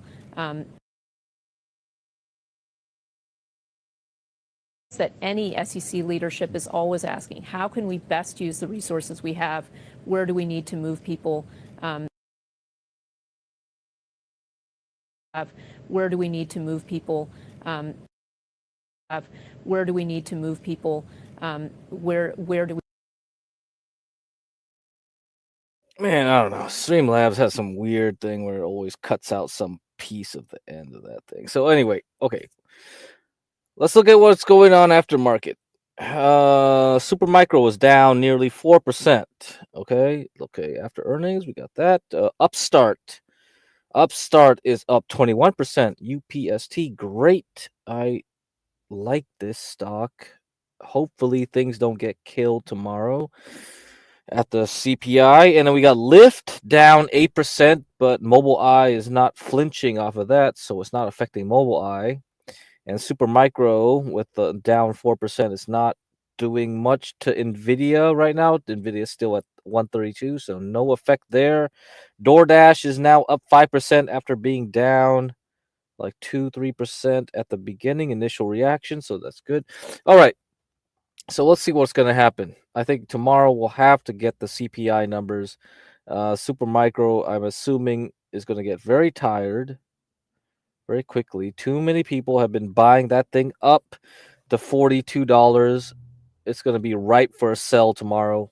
I'm not sure if that's going to be a good trade or not. I'm going to look at Bitcoin as well. If it does a false rejection here, because Bitcoin closed quite weak. It's ready to be shorted. It's ready to collapse. But hey, I could also see this thing rallying 8:30 tomorrow, pre-market into the market open. False breakdown, extreme move back up to 103,000 again. So good trade. So I'm going to look at MSTR tomorrow, see if I'm going to buy a punch there. Okay, looks like SMCI is trying to recover already. Okay, well, let's see. So it was down 3 to 4%. Now it's down 1%. Wow. All right, there's a lot of people gambling. A lot of people gambling on all kinds of things. So let's see. 8:30, watching everything I've been mentioning. We got Asan. We have what else?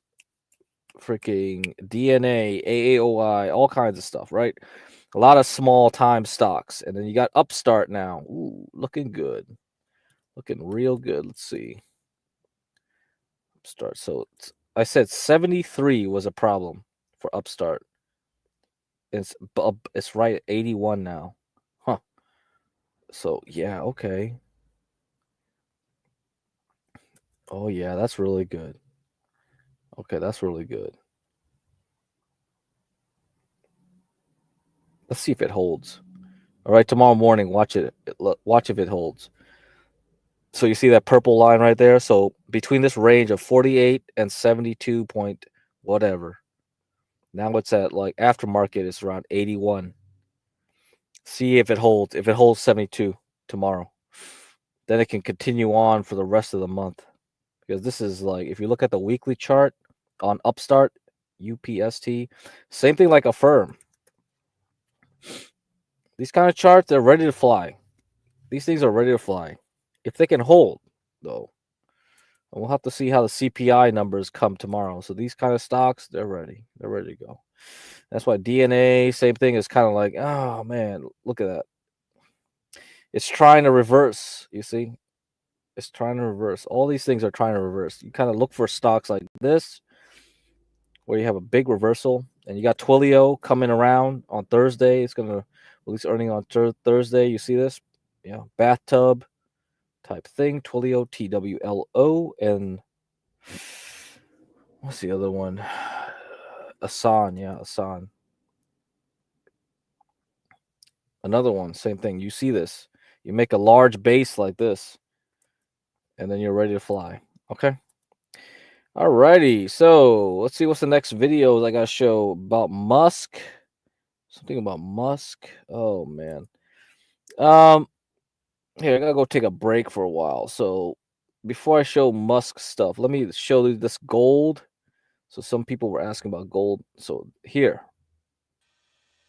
This episode would see.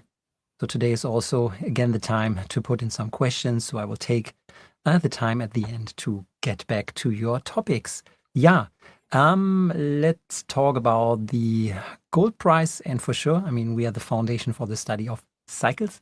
So let's analyze some cycles on the gold price, right? So therefore, let's jump into our studio here. This is the weekly series. So let's start with the weekly long-term perspective, as always.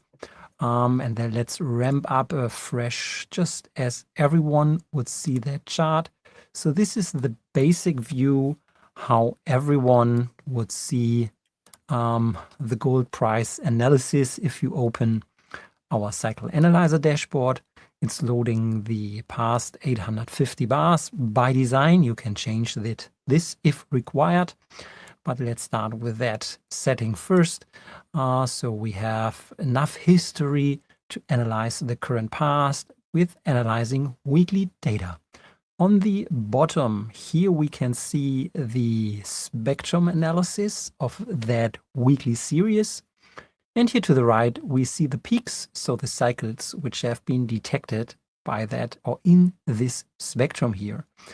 And the most prominent peaks are shown by our ranking mechanism. So there are two, but I will walk you through also from the spectrum perspective. So I think it's quite clear that there is one key dominant cycle in that series, which is here visible with 230 weeks. That's the most dominant cycle in the weekly series we can observe here on gold. The reason why that's the most dominant, so you can see to the left shoulder here, yeah, it even goes down to the 0 line. So the separation to the left and to the right of this peak in the spectrum is quite close to perfect. And from the amplitude separation, there's also a huge offset between the next lower peak, which is just on this level here. So the gap that there's no amplitude here in the lower range would clearly identify this as the most outstanding dominant cycle. You could argue to the right that there might be a second longer term one with a length of 365 weeks, which is shown here. But if you know how to read that spectrum, that's more like plateauish. Yeah, it's so the sharpness of this peak is quite more obvious from a visual perspective than this view here. And the second feature, which gives me an indication maybe not to use this longer term one, is the so-called strength value. Yeah, so the table by design is sorted by strength, and the strength score is an indication how much influence that cycle length has to the price movements compared or relative to the other cycles.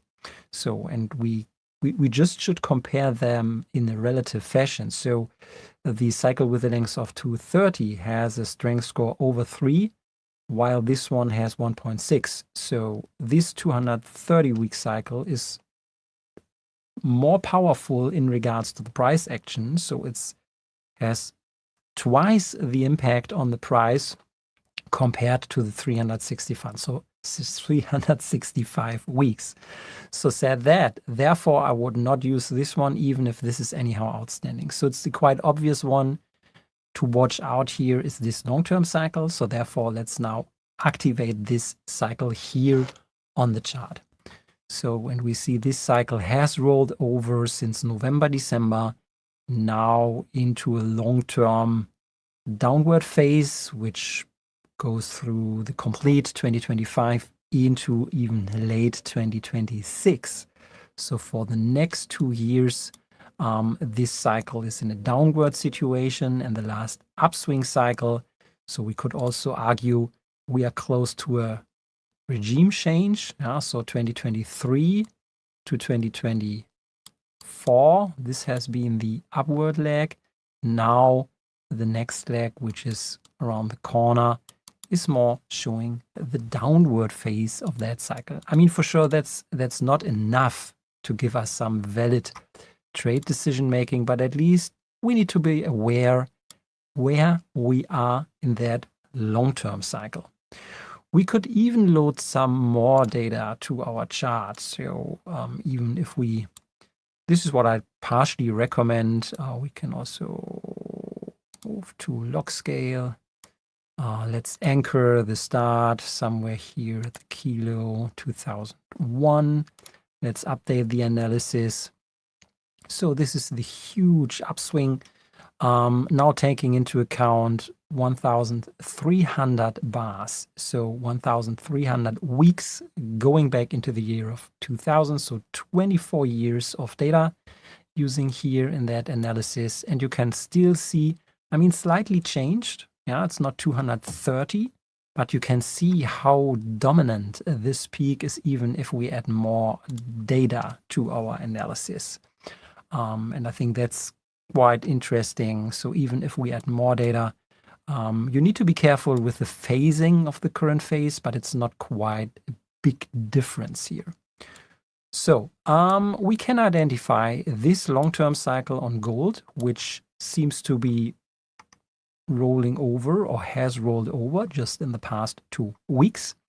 What I might highlight here is another feature which I just recommend, but let's switch to the normal view here. What you see now here at the bottom of that chart is what we call the cycle highlighter, which gives you an easier way to just verify this individual cycle. So we are just plotting the cycle with 239 weeks, yeah, over the price series.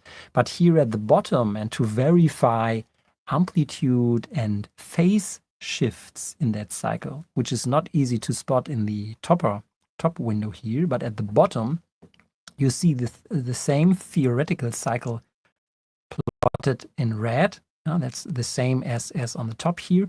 And in light blue, I hope you can see this in the video stream, we see just the extracted price movement related to the length of 239 weeks. So the blue line here is exactly the price movement related to a length of 239 weeks, overlaid now on the theoretical cycle. In an ideal world, you will see a perfect match between the price cycle of that length to the theoretical sine wave cycle. So now we overlay the perfect theoretical cycle with the real price cycle in the underlying price series. So that's now interesting. And you can spot if we have a huge, let's call it correlation between those cycles, we can confirm that this cycle is on. And even more, you see shifts in amplitude. So for example, here, we have an amplitude shift of that cycle. So the cycle is not as powerful in this time as before, because the amplitude, the real amplitude is here, while the theoretical amplitude level is here. You see this also in price. So this cycle was not as impactful in that period here. Same here. And you also see, you can see slight shifts in the real turn. So this is the theoretical perfect turn, and this is more the real turn here. So you see also the phase offset. So you can spot the phase offset, you can spot the amplitude offset, and if you have some kind of perfect match here, you can then be more or less confident that this is the next expected upswing here if you see that nice behavior of that cycle. So I just wanted to bring that to your attention. If you are new to cycle analysis, this method was initially published by Brian Millard. He called it cycle highlighter technique. It's just a little bit advanced here, but it goes back to the idea of Brian Millard, and Brian Millard extended the work of Hurst. And this is now the extended work from Hurst, put forward by Brian Millard, now even a little bit extended here as the cycle highlighter. Okay, but that's the weekly series. Let's now switch to shorter time frame. Let's now switch to the daily. And keep in mind, or just remember, we have a cycle length of 230, 240 weeks, long-term weekly perspective. Okay, guys. So hopefully you get the idea.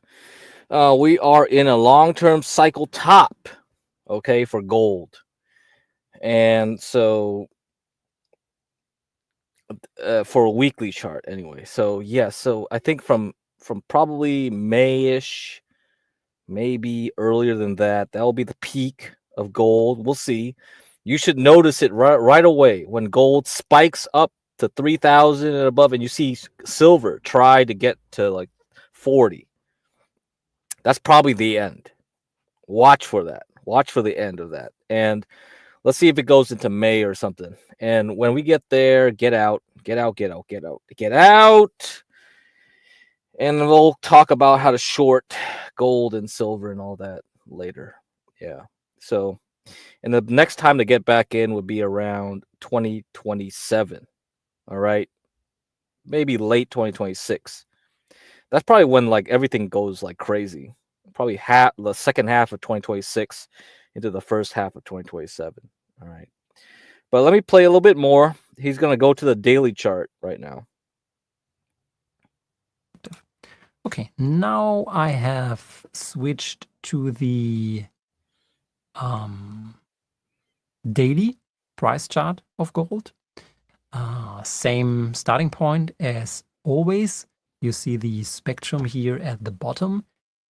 Here it's not as easy, yeah, as it was on the weekly chart. So here I would discount this long-term cycle here, long-term daily cycle, to be honest, because it's just a huge plateauish peak with from a strength perspective, just a lower value from the strength somewhere in the middle. And the shape is not as perfect. So it's not really to the left going down sharp. So the next important cycle showing up here has a length of 110 days. In this case, we're talking about days.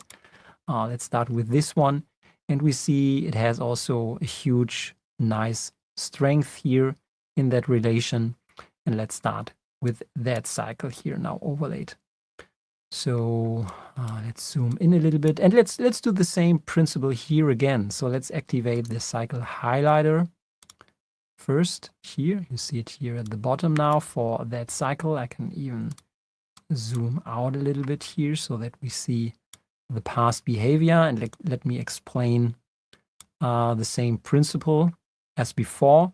Here we have a nice correlation between the light blue and the theoretical red just over the past 1, 2, 3 iterations, even 3.5 iterations. It was perfect. Here you see, by the way, this is where you have the phase shift from the real top and the theoretical top, or you could also say here the cycle was completely off. In that period here, we have a huge phase shift. We have a huge amplitude shift. But from this peak here, the swing is again almost perfect here. And you can, it's like similar if you connect the tops and bottoms here on the price chart. It's just easier to read here. So the same procedure as always, I try to explain that way, is connect here the tops with the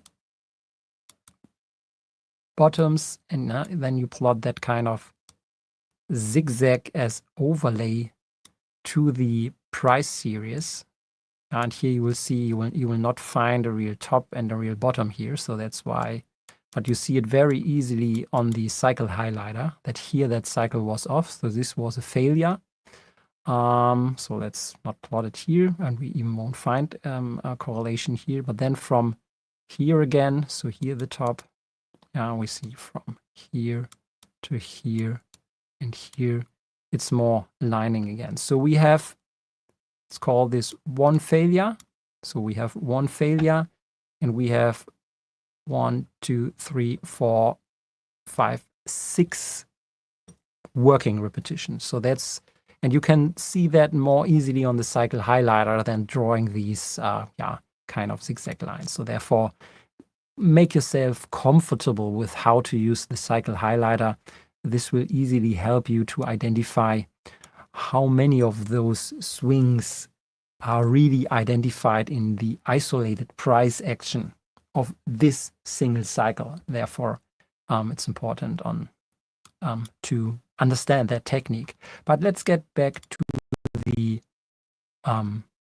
overlaying price chart. And this gives you kind of confirmation. That's why I tell you this gives you confirmation to use this cycle also in forecasting. I mean, that's the reason, or the main reason we are all here together. So if you have that confidence, or you see 6 out of 7 repetitions in the past have an almost perfect fit, with real price swings related to that single cycle, you could use that. And that's why the cycle highlighter gives this as additional feature. I will try to bring this in a single mathematical feature later for sure, but at least you need to understand how to get your comfort. So we need to have a comfort level to use the cycle or not. But said that, this now brings us close to an top of end of February, a theoretical top, let's say it that way. So this cycle is now due And we also see the last swings, as we have seen, are quite perfect. So we are now approaching the bottoming window from a timing perspective here. No? So I would count this is the window of opportunity from mid to end February to early March. So where we could expect then the daily cycle to top out. I would not use the shorter terms. As explained, I will not use the longer term cycle. Franz, you have a valid question. So bringing up the... All right. So I think you got the idea. Sometime around late February into early March, I'm watching that gold to pump. There should be a last exhaustive pump because that's how commodities go. Before they drop, they got to go crazy up. So, yeah, we're watching that. Let me look back at a Bitcoin right now. Looks like Bitcoin's trying again to recover from dropping to 95. And that's the thing with Bitcoin. Oh, keeps doing this again and again and again. Just doesn't stop. Now, the funny thing is, like, you see these candles here from Thursday, Friday, Saturday, Sunday. You see that? So let me do this. Let me just show you the Coinbase. So let's clean up the chart a bit. So I'll use this one. It's a simplified chart here. I do this rectangle where the fighting is the peak, and then you have these two dashed lines, which was set by the doji candle, I guess you could say, around December 5th. So this is the daily chart here. So you have these two dashed lines set by this candle, which was a high volume day, December 5th. And then you have two more high volume days around here, January 20th, which tried to get to 107, 108, and then failed. And then you had another high volume candle day, February 3rd, which recovered from dropping down to 91,000. Got back up, but it couldn't make it all the way back up to 108. And then subsequently, we've been stuck right here. So Thursday, February 6th, 7th, 8th, 9. You see these candles? Basically no bodies. No bodies right here. Very little. They go up, they go back down. They go up, they go back down. They do nothing. They do nothing. So we've been stuck at this lower range of this rectangle. So we tried on Monday to do something, failed today, go back down, and I'm going to see what's going to happen tomorrow. If tomorrow we just fall through, we just break down completely, then goodbye, goodbye, goodbye, goodbye. We probably will go back to 67 or something like that if it's crazy enough to do that in 1 day or 2 days or 3 days into Friday. It could do that. So I want to see what CPI will do. This is 8:30. Okay, Eastern. So watch what it does then. If everything goes well and this thing wants to go back up, then fine. I'll go long on MSTR. If it doesn't, I'll go short MSTR. Or maybe it'll just do both. It will go up and then fail later on next week. Maybe that's what's going to happen. So anything could happen. Just prepare for it. Set everything to go. And as far as gold, yeah, watch for a big push up. So right now, GDX gold miners will have earnings on GOLD tomorrow morning. So maybe that will just collapse and stop its approach here, and that'll be it. So let's see, GOLD. No, not this one. GOLD, Barrick Gold, tomorrow reports earnings in the morning. Yeah, let's see how that goes. All right. Now, time to discuss some more Musk stuff, and then we'll end this stream. So it's almost 2 hours. Very good. So a couple of videos on Musk and his bid for OpenAI. Sam, of course, the headlines right now, Elon Musk making a bid for OpenAI. Your response, you're turning him down for $97 billion. I mean, look, OpenAI is not for sale. The OpenAI mission is not for sale. Elon tries all sorts of things for a long time. This is this week's episode.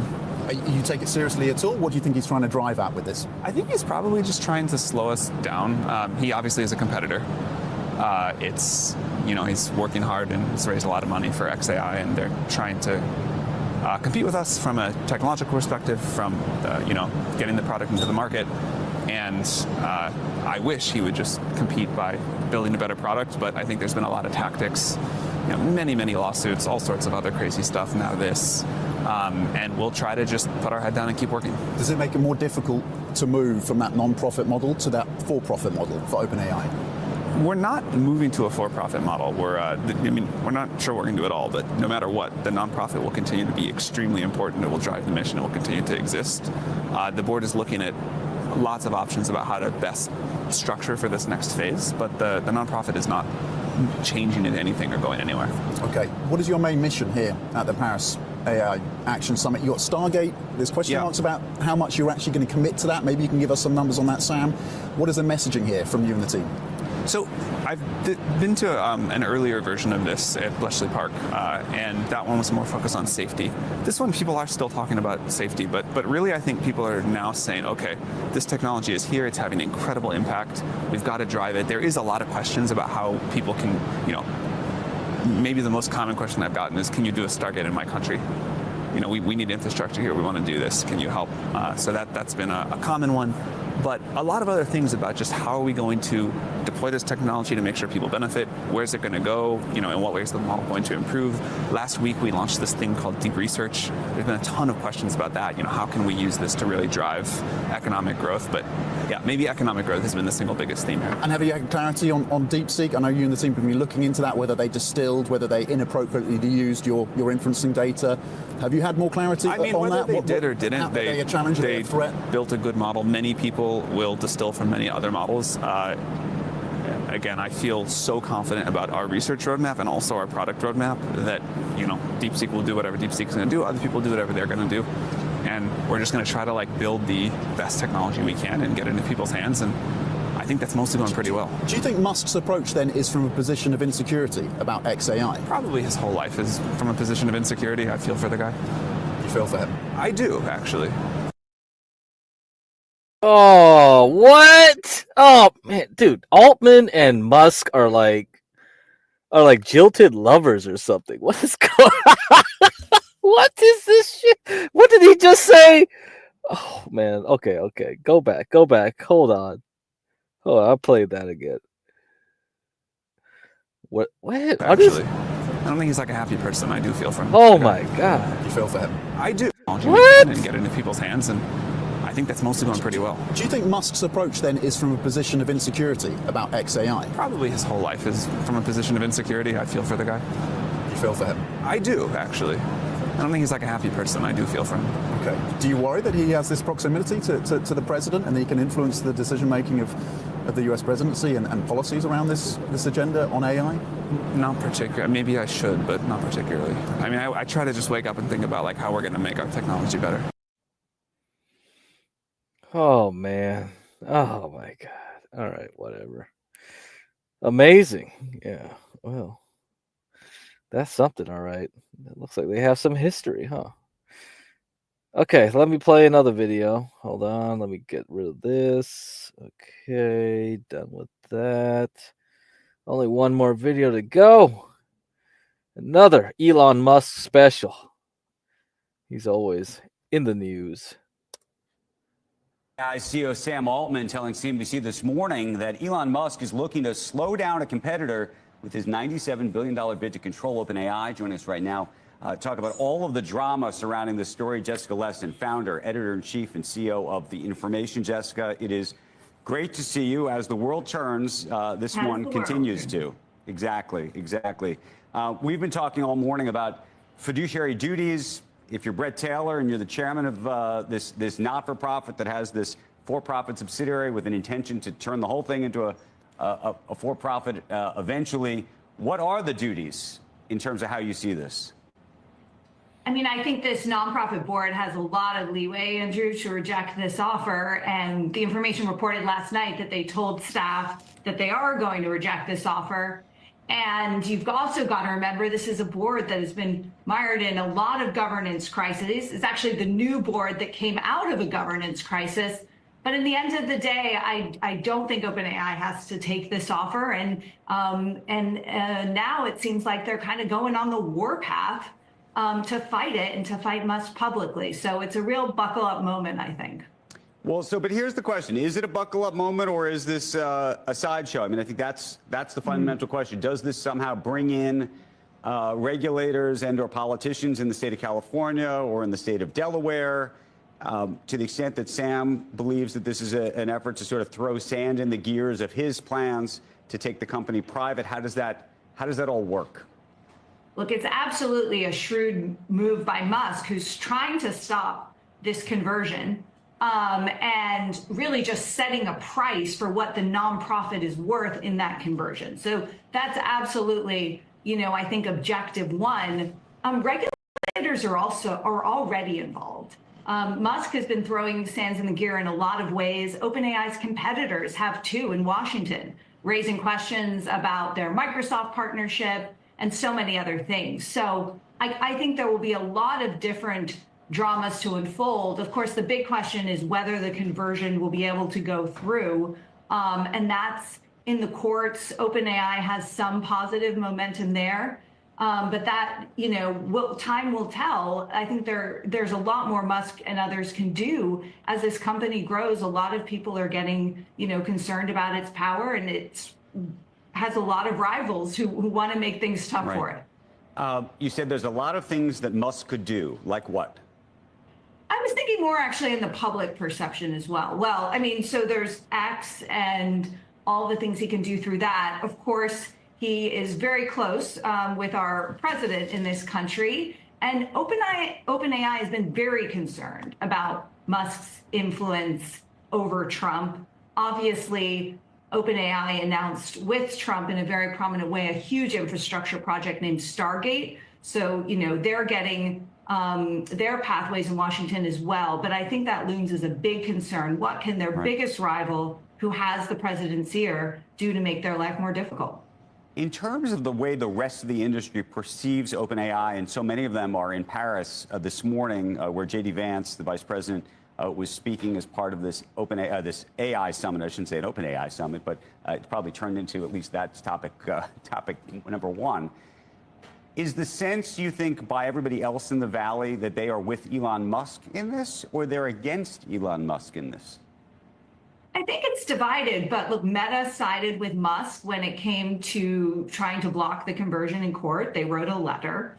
I think, OpenAI has a lot of love from developers in the Valley. I mean, its products are excellent and it's been leading in so many ways.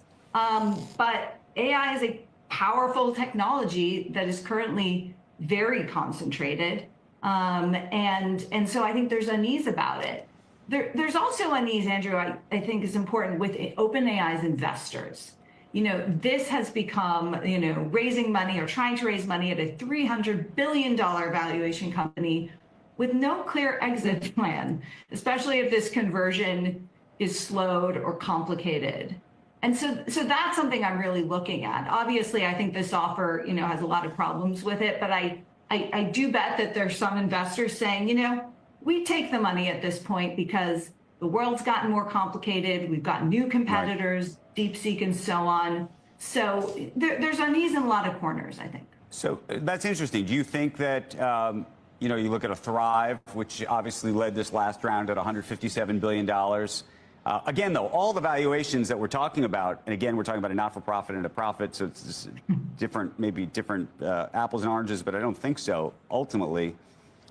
If you're Thrive at $157 billion, now they got in early, so they'd still make an enormous amount of money. Do you think that there's folks in the investment community saying, you know what, take the money and run? This is like Twitter?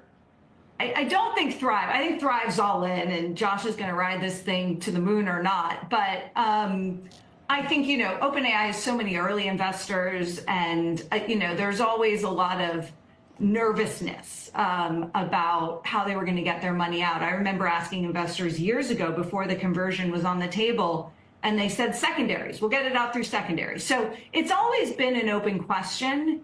And I think if you look at these prices, maybe not 97, but maybe, and certainly 300, investors are starting to wonder. You look at this board, though, and you could argue that Sam is either consolidated power, or whatever you want to say about it, but it's not a Elon Musk friendly board. I mean, Larry Summers just penned an op-ed in the New York Times yesterday going after Elon Musk over Doge.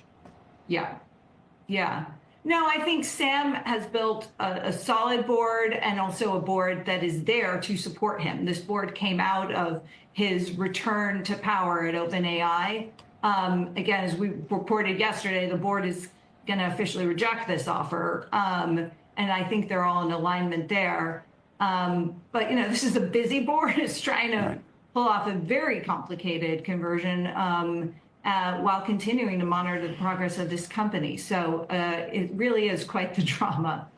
Jessica, it's an unfair question to ask, but if you were writing the choose your own adventure version of this book, what would be the final chapter? Oh, goodness. How does it end? How does this end? How does it end? Just take us to the end. I think in the end, we've got, 4 or 5 companies that run the major foundation models. And I think OpenAI is very most likely one of them, along with Google and Microsoft and Meta and so forth. And I also think, Andrew, in the end, the differences between them become kind of smaller and smaller because the technology will progress and they'll learn from each other. In the business front, I think the end, if with Musk owning Twitter and Sam being Sam and all these tech CEOs really flexing their PR muscles at the moment, I think, we see more public brawls because the stakes are pretty high. So. All right. 2 hours. We made it. 2 hours. I'll see you guys in the morning. Hey, Crack says, what is significance about PowerPoint? Wait, what? PowerPoint? What are you saying, Duale? What?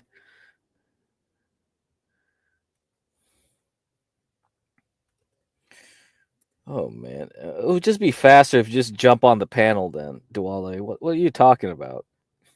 PowerPoint? Is PowerPoint AI? I don't think so. I don't know. Does Microsoft did they put some AI features on the PowerPoint or something? Yeah, I don't think so. Did they? I mean, I'm out of the loop, man. PowerPoint, Open AI, ChatGPT. Did they do ChatGPT on PowerPoint now?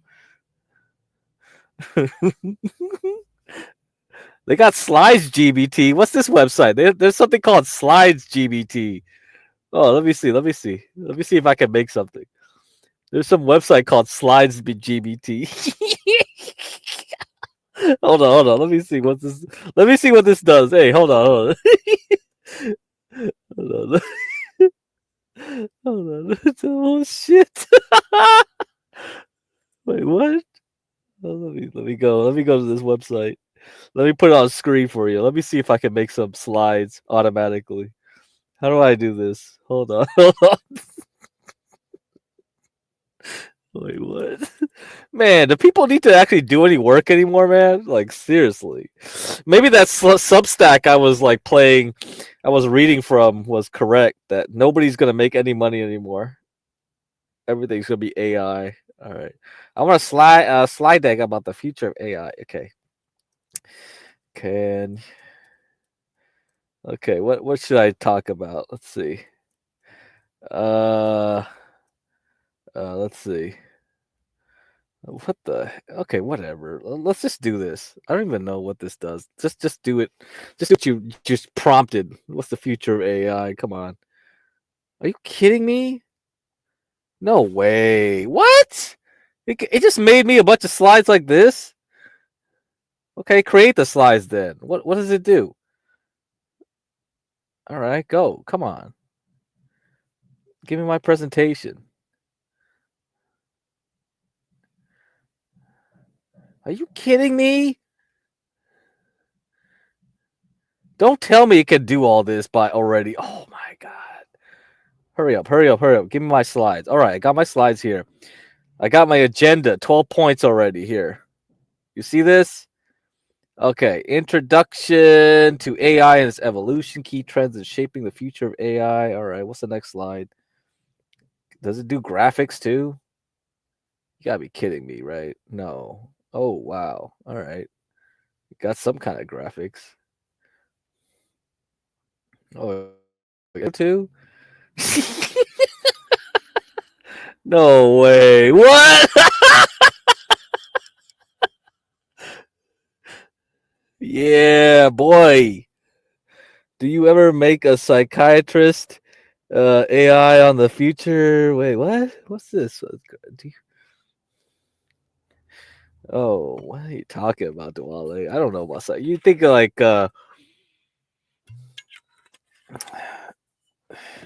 you think Universal Jones is gonna get his ass handed to him because now I could just make this stuff? Yeah, all right. Come on, give me more AI. Come on, let's see. Okay. The future workforce, AI and human collaboration, synergizing human intelligence with AI capabilities. Oh my lord. Okay, I'll just do this. Let's just download this. Here's the link to my slides, apparently.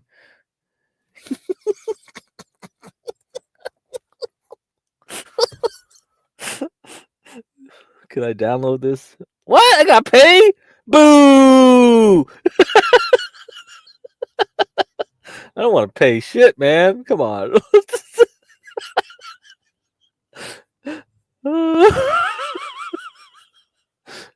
No way. Well, at least I got the link, right? Let me see what the link is. Oh, come on, this is BS. Slide GBT.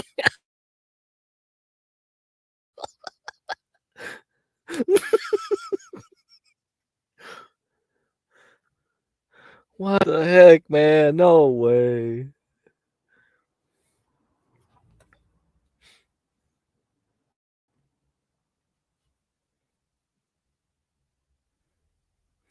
All right, can I make something else?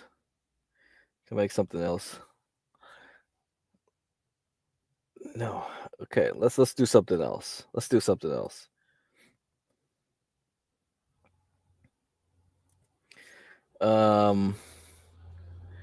Let's talk about John Galt.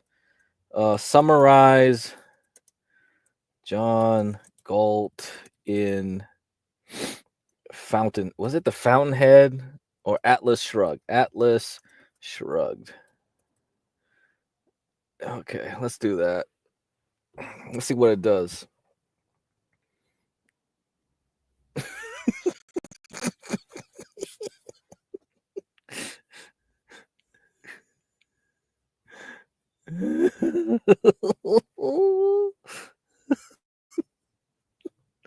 Oh, all right.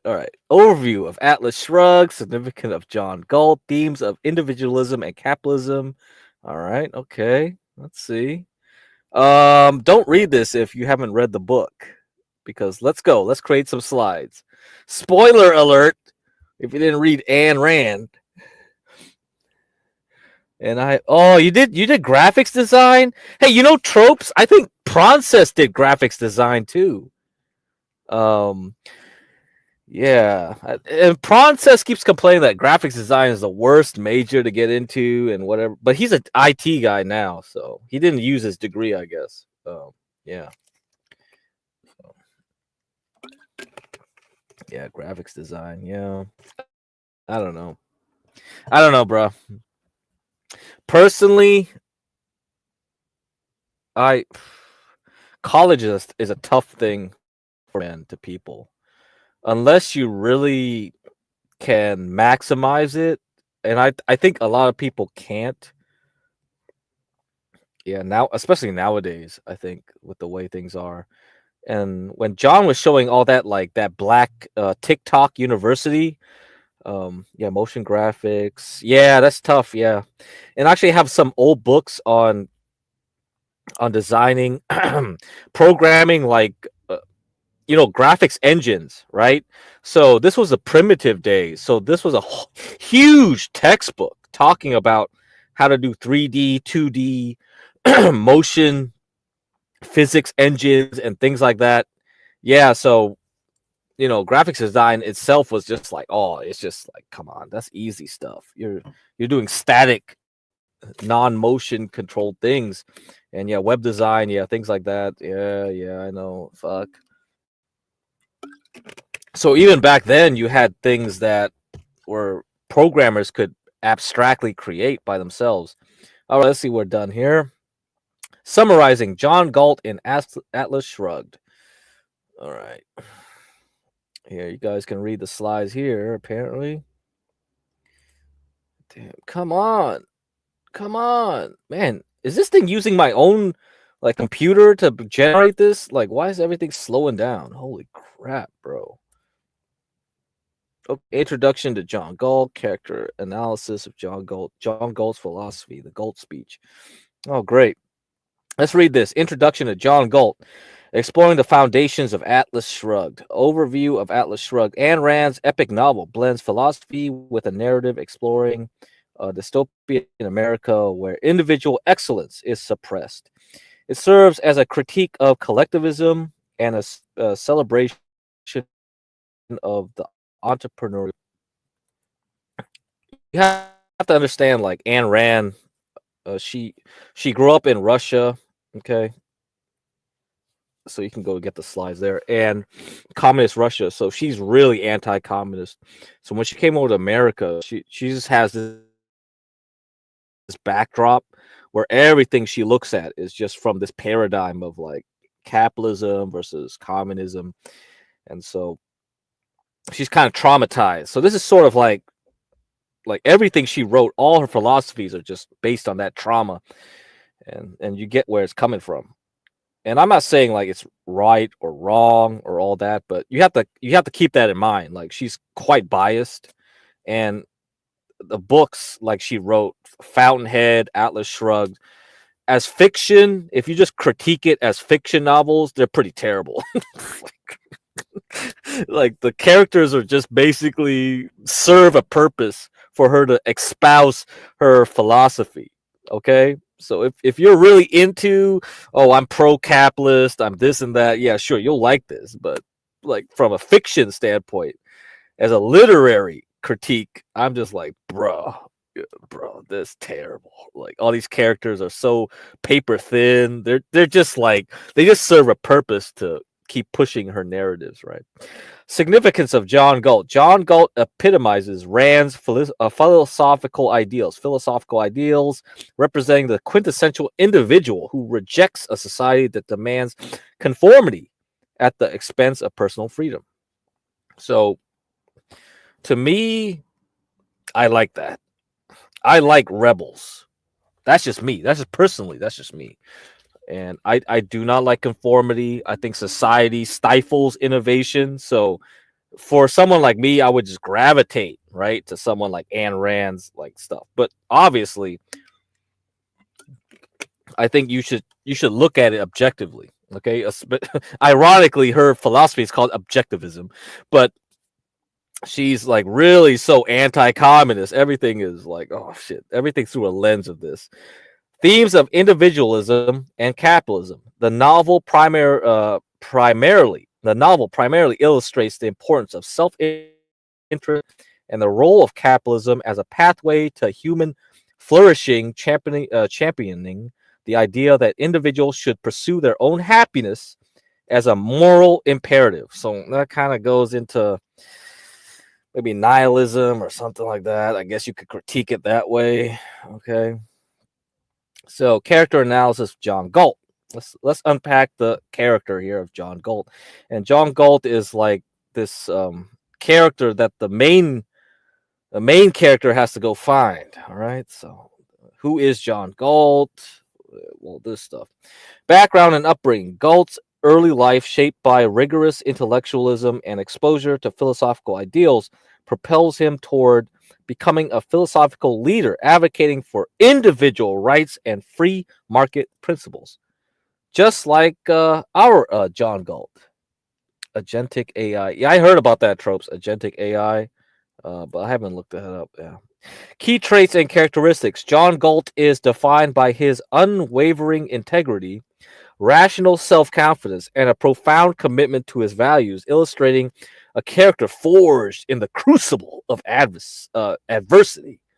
Role in the narrative. Galt is not merely a character, but a catalyst for change whose actions set into motion the events of the narrative while challenging the moral and philosophical foundations of the society around him. All right. Let's look at the philosophy here. Understanding the core principles of objectivism. Objectivism explained. Rand's philosophy of objectivism underscores the pursuit of one's own happiness as the highest moral purpose, advocating reason as the means for acquiring knowledge and achieving personal success. Well, there you go. There you go. John loves to smoke his weed and drink his beer every day. And then now he got his Be Brave show, right? So he is objectivism personified. There you go. It's what enterprises are working on now. Yeah, I've heard about it. Yeah, agentic. Let me see. Hold on. All right. Let me see. Okay, agentic AI is a type of artificial intelligence that can perform tasks independently, adapt to changing conditions, and solve complex problems. Agentic AI systems are designed to work like human employees using natural language to understand context and instructions. Okay, so let's see who's the leader in this area. Who is the leader? Blah, blah, blah. So generative AI versus agentic AI. We got this nice article here. All right, let me read this one. Here, let me go read this. Okay. Oh my God. What is this? Crap. Get away. All this stuff. Okay, generative AI versus agentic AI. Artificial intelligence has become the buzzword of our time. It's a term that often conjures images of robots and self-learning machines, but in reality, AI is a broad umbrella with many different subfields.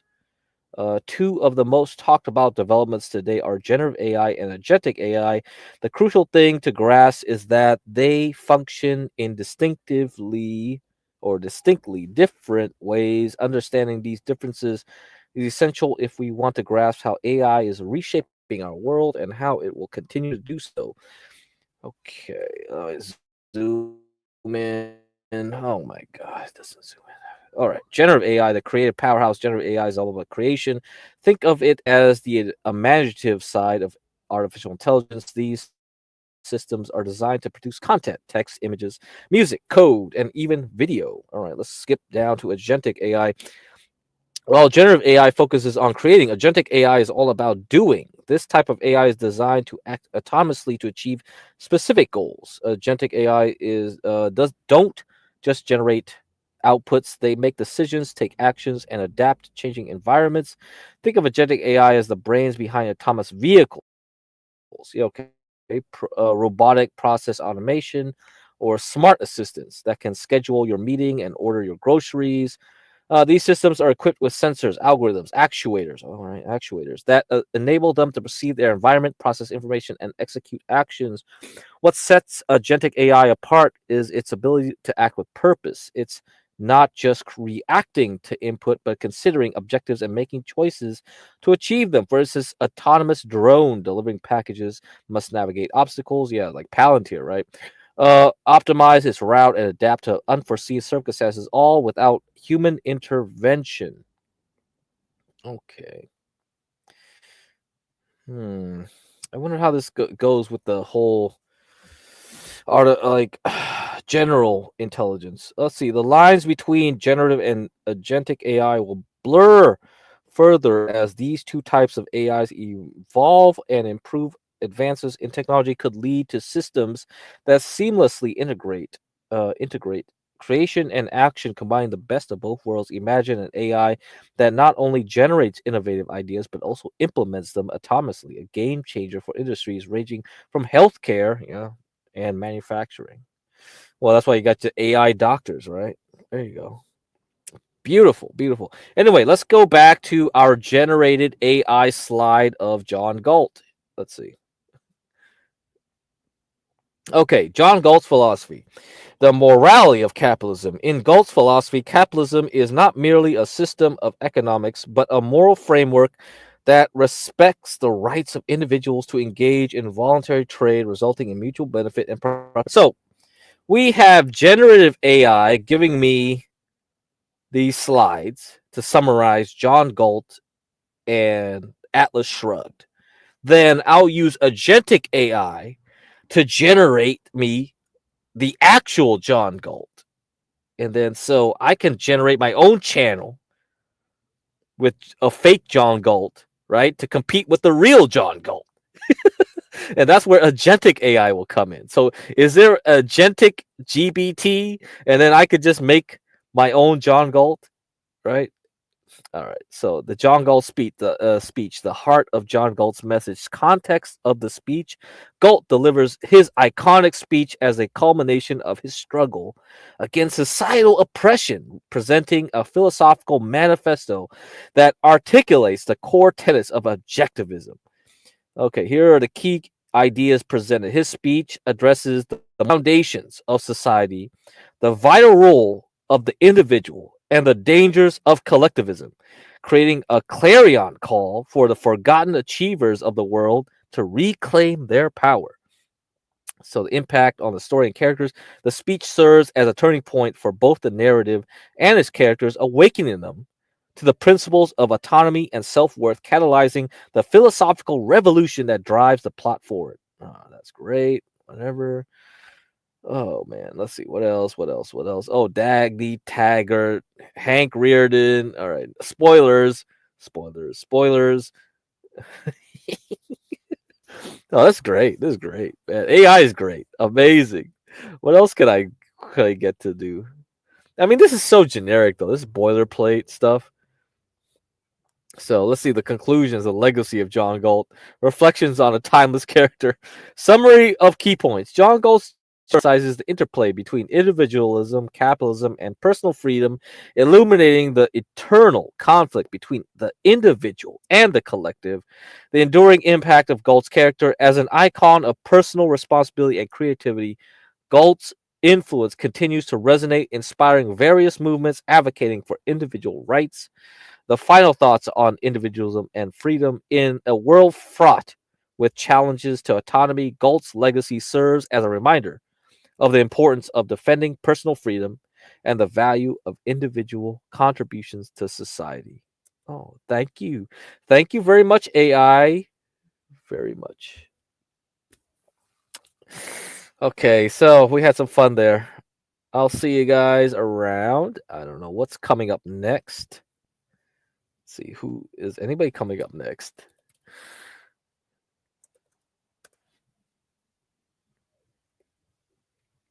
I mean, I could just make some AI Kendrick Lamar, right? Or Drake. I could just make some AI Kendrick Lamar, Drake, or I could just make some AI Sam Altman versus Elon Musk. And then we could figure out who is the true champion of individualism versus collectivism. How about that? But anyway, so right now SMCI is up 8% after hours, up 15% if you're using SMCX. So tomorrow is going to be very interesting. I'm going to be watching that. I'm going to watch MSTR, going to watch Bitcoin, going to watch all these nice stocks that I was talking about, and we'll see what we can get to trade tomorrow. All right, so I'll try to come in at 5:30 when the data gets released, my time. 5:30 my time. That's 8:30 Eastern. Okay, so we'll see how the CPI numbers come out, and then we'll get to there. All right, so I'll see ya. And remember to donate to Portia. So let me put the banner back up. Okay, we got the banner here. So $ PRS. I think it's PRS. It's a. Let me try to get. Oh yeah, we got the StreamYards too. So don't forget StreamYards. You can use StreamYards to donate. Okay. So that's another way. If you don't got your If you don't get, and I know some of you Europeans don't have Cash App, come here and donate. And we also have PayPal. All right, we have PayPal. So $ PORSHAJAYE, got that, and PayPal to the email for Porsche, PORSHA@jghb.info. And you can email me at crack, CRACK, @jghb.info. And we have our Streamlabs, streamlabs.com/TheUrbanLandord, right there on your screen. So yeah, good looking out. And yeah, so please, if you got any questions, you can email me and I'll see what I can do. And later half of this month, I gotta do some more lessons. That's one thing. And I'll have to do my what is it? God damn it, what is it? Substack. Yeah, I got my Substack I set up last month. Okay, I gotta do that and then do some trades on that one so it's nice and organized. Yeah, we have to get some organization around here. And once we do that, we're ready to go. All right. But March and April, that's where the big dips are.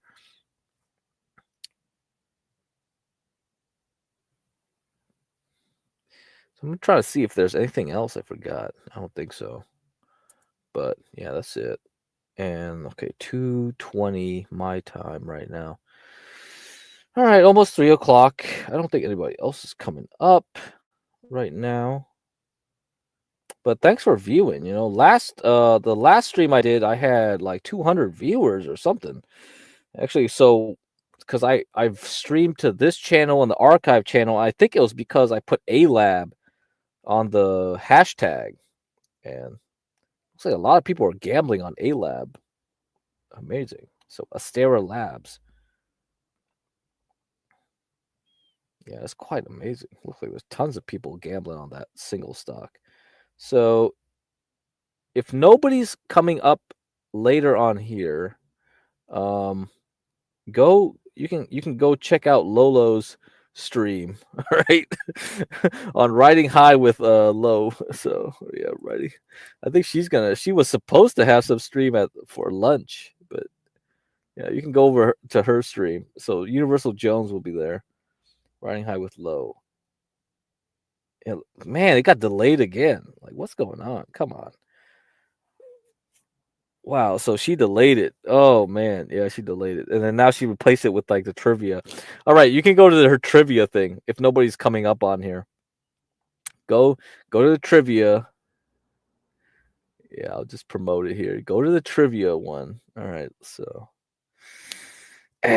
people can't keep their schedules apparently. All right, so yeah, go here. You can go check out the trivia, and I'm sure there's going to be a lot of simps coming on, so you can check it out. Check out all the excitement. Oh yes, Valentine's Day. Oh yeah, it's going to be Valentine's Day soon. I forgot. Yeah. Let me see. It's on a Friday too. Yeah. All right. So let's see. Okay. I'll see you guys later. Okay, I gotta go eat. Now. Bye. And I'll try to come on at 8:30 Eastern, and we'll see what trades we got to make tomorrow. Feel like I should go. Feel like I should go. Feel like